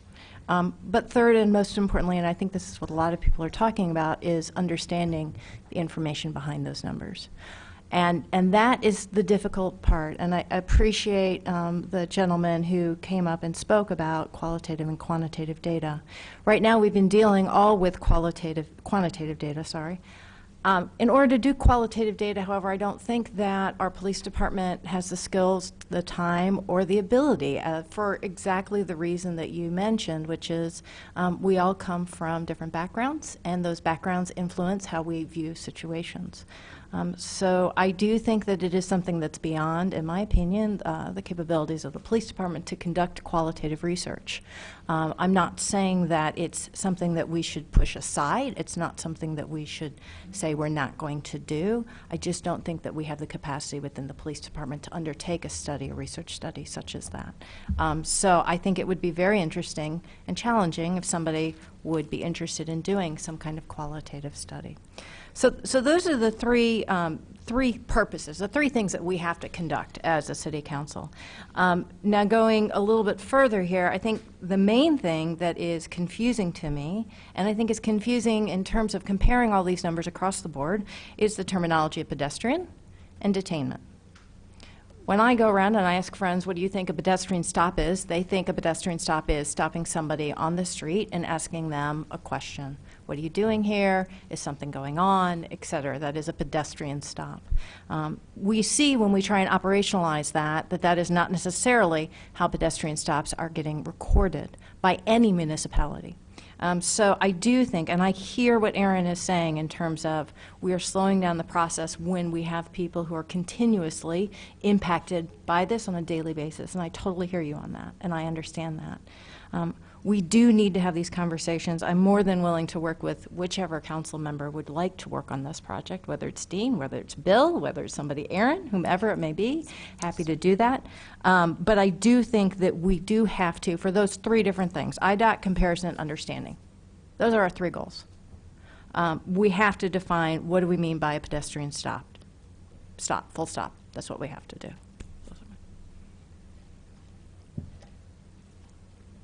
Dean. I don't know that anybody can really answer this, but Melissa, if you could give it a shot, what do you think the city of Urbana spends on tracking racial information from pedestrian stops to IDOT stops, from the time an officer spends his time trying to check the boxes right, to the sergeants who review it, to the lieutenants who then debate with the sergeants if they got something wrong, to the PSR who enters it into the computer, to the you with your salary, to the time in these meetings and everything else I'm missing. Can you give me a ballpark on what we spend on this? I cannot. And I'm not sure I can either. Can anybody? As far as any if ideas? you're asking for like a dollar cost, no. Just out of curiosity. No. Okay. I would like to. Does anyone else wish to speak before you go around again? Jared. So I'm glad you guys came back up because I had just a couple questions for you both that I didn't think of but came up to me. So I know we have the grant coming up, Melissa, and I know that's going to be the last time we heard from you guys was with Chief Morgan, and it was begrudgingly made very clear, I think, to the council that we weren't going to get our quarterly reports anymore, and we were only going to get an annual report on traffic stop data. So I'm only can assume, despite the fact that we somehow managed to produce a report under duress from the public, that we're not going to see anything again until our annual report, which is when? Is it February? I honestly don't know off the top of my head when the next one is due. Carol? I want to make sure that you get your question completely out, but when you're concluded, I want to speak to this whole resource allocation piece that is part of what you're asking. Well, and that is what I'm getting at, is resource allocation and how we view what we're doing as being the most productive use of our time for both the police department, our analyst, and everyone else in the council. Right. Because it always seems like we're we have limited resources. We can't do everything all at once, and we're always going to have to be playing this game of, what is most important. And the grant's a big deal. It's a lot of money. And it's great that we're going to be able to perform the research that the grant is going to allow us to. But one of the things that I always bring up, I don't know why I'm the guy that does this, but I'm always asking for deliverables. I'm always asking for, well, what are we doing next? What action is this discussion going to result in? I think we've talked a lot about changing how we're going to look at our statistics, how we're going to analyze things, but nothing has rung concrete to me, as I'm sure Aaron can appreciate that, and the folks in the audience, that we're seeing any meaningful action on behalf of the council or behalf of the UPD or the city that would show that we're taking this seriously and we are dedicating resources and time to those things. So that's ultimately what I'm getting at when I'm asking these questions. And if you And those are fair questions. So, first of all, in terms of allocation of time, there's a slide. It's page 9 of the Melissa's presentation that speaks to the percentage that reportable pedestrian stops are, or at least were for January, from the time period January 1, 2017 to August 31st, 2018. So out of 39,296 calls for service, we had 665 reportable pedestrian stops, so that's 2%. So we don't talk, apart from the traffic stops, we don't talk about the other activity to the same degree, just to answer, to give you a data point. But your point about deliverables is a really good one, and that's what I want to pivot off of. So I've been talking to the mayor and the leadership team about how to use Mary Alice's word, operationalize the mayor-council priorities. And so this, as it relates to pedestrian stops, is not one of the articulated priorities. But in order to get to the point where we have real, tangible deliverables for those priorities, we're going to need to make resource trade-offs. So we haven't even had that conversation yet. And we're going to have the conversation in 2 parts. One is more qualitative, so you start to understand the magnitude of what's involved, and then we will have a quantitative discussion about the resources that we think we need in order to move the needle on the priorities that you all decided on. So when we have other activities that are, I don't mean to say they're not valid, but they haven't been articulated as priorities, then those are yet another draw on what are already limited resources. In order to move the needle on your priorities, we are going to have to reallocate resources. That means make real priorities, stop doing certain things so we can focus our energies on the things that you said were most important. So I think if you want to talk about additional reporting, additional analysis, and so forth, it should be in that context with your priorities front and center. So I'd encourage you to wait until we have that particular conversation, because it's going to take multiple sessions, and I think we're all going to learn a lot from it. Mayor, do we have a plan to come back and take a look at the council goals again and say, where are we at, where are our deliverables, and where are we moving? I mean, it seems like that's like a quarterly report kind of a thing. Yeah, Carol's been working on that, so we should be ready in, I would say, within a couple of weeks. Okay, because I think that's the discussion we really need to have going forward, is what are we going to prioritize, how are we going to make these things real, and what do we as a council, what does our city need us to do? So, those are my thoughts. Thanks. Eric and then Aaron. So, obviously, we officially have no explicit biases. That's what our human relations ordinance says. And so any biased outcomes are from implicit biases.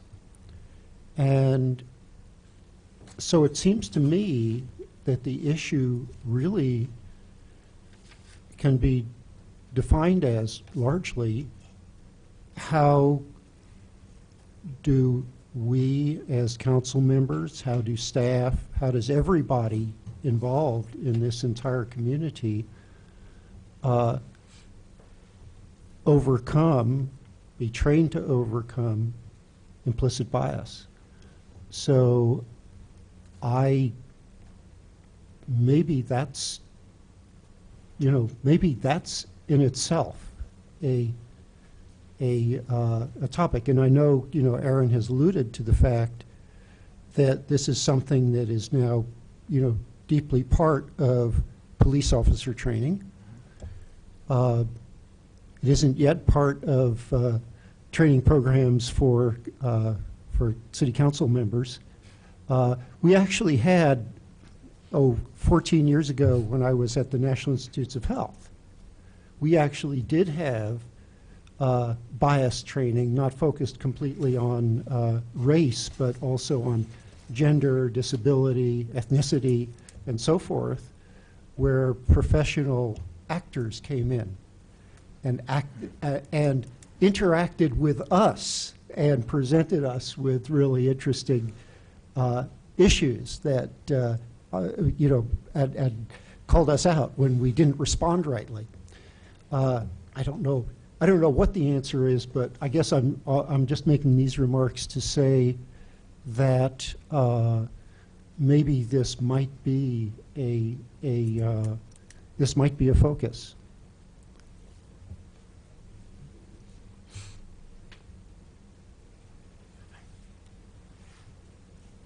Any further comments? Oh, I didn't. All right. So I appreciate the comments, Eric, and it would be great to have allocate the resources to do the trainings for all of our employees and the council members as well. I think we all it's very clearly we all come to the table with some sort of saturation or biases of our own, and it's the impact of those that I think generate a level of urgency, to your point, Carol, that when we have a budget amendment, it's because something came up, we didn't get it right, so we need to come back and amend the budget, and then we take something from someplace and say, okay, we're going to allocate these resources here. I can appreciate my initial response from a resource standpoint and how much time is being spent on this was that this is a necessity. We can't say that we don't have time or the resources to spend on the impact that it's having on the community. But after hearing your comments and hearing some other comments, I do think we have to take all these things into consideration because we can't do everything, right, with the resources that we do have. And the PTI training is not what we're getting currently, is it, Chief? Our officers are not getting implicit bias training through PTI, or are they? With regards to the specifics of the PTI curriculum, I couldn't speak to those exactly. I can tell you that annually we do some implicit bias training as part of our in-house training that we'll do every year, where we spend some time on classroom instruction, where that's included, and then do sometimes on the defensive tactics on the wrestling mats, and so we'll split that up. But that's been a portion for the last several years where we do implicit bias work. And certainly it impacts whether it's public works or other different places, because we've had these conversations about contracting and all those different types of things. So certainly the implicit bias is something that's important. It's not just, a feeling that someone has. It has a very real and tangible outcome in economic opportunities, job opportunities, various different things. So I want deliverables. At the end of the day, when we look at the numbers, each ethnic group across the spectrum, they should be within a margin of error, to use some statistical term, right, of being off on how we should be treated, how we should be stopped, or how we should interact with the police department or various other entities within the city. That's the deliverable that I want, that I think the community wants. Say that, hey, everybody's being treated in the way that they should be treated. That's the deliverable. Now, So if I can just loop back and put a punctuation on that thought, and our job, staff's job, is to tell you what investment it's going to take to do that. Because to just say that's a wonderful aspiration, but it comes at a cost. And that may mean that that becomes the only priority, because that's all we can afford to make the investment for. But, you know, there were a variety of priorities that were articulated, and so, you know, that can be part of the whole conversation. But we can't pretend that it comes for free.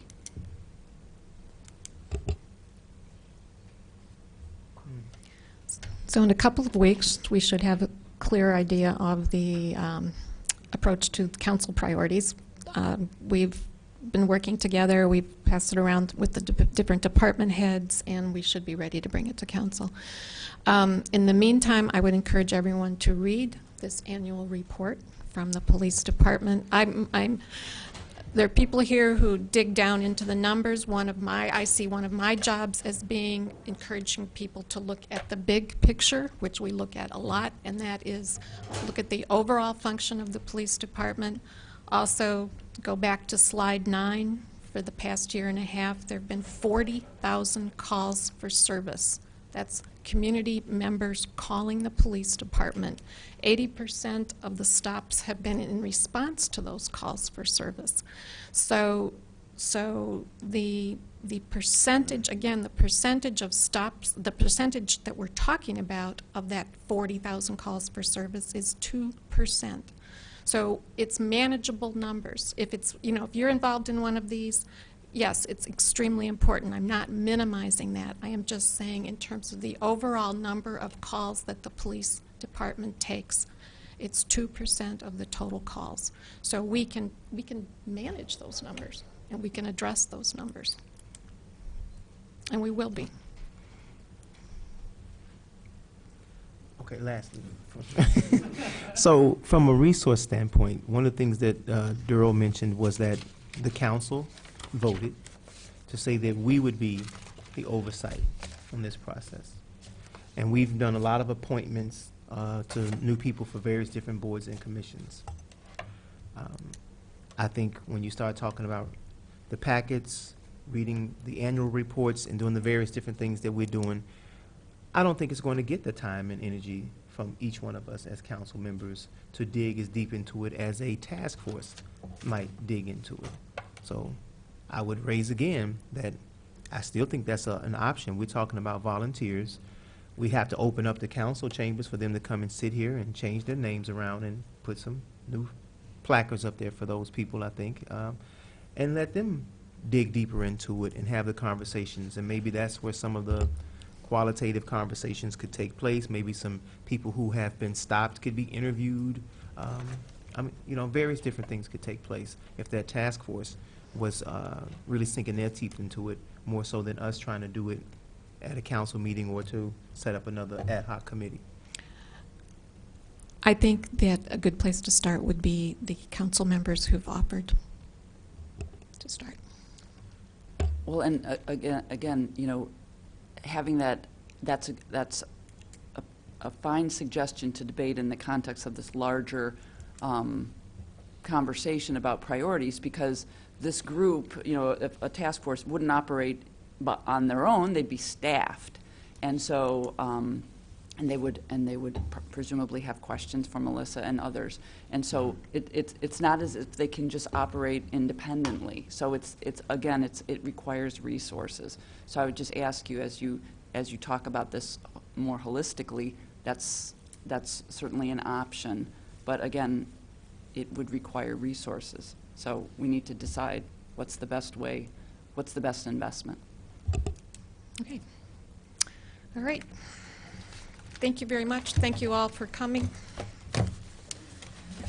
With no further business before this meeting is adjourned.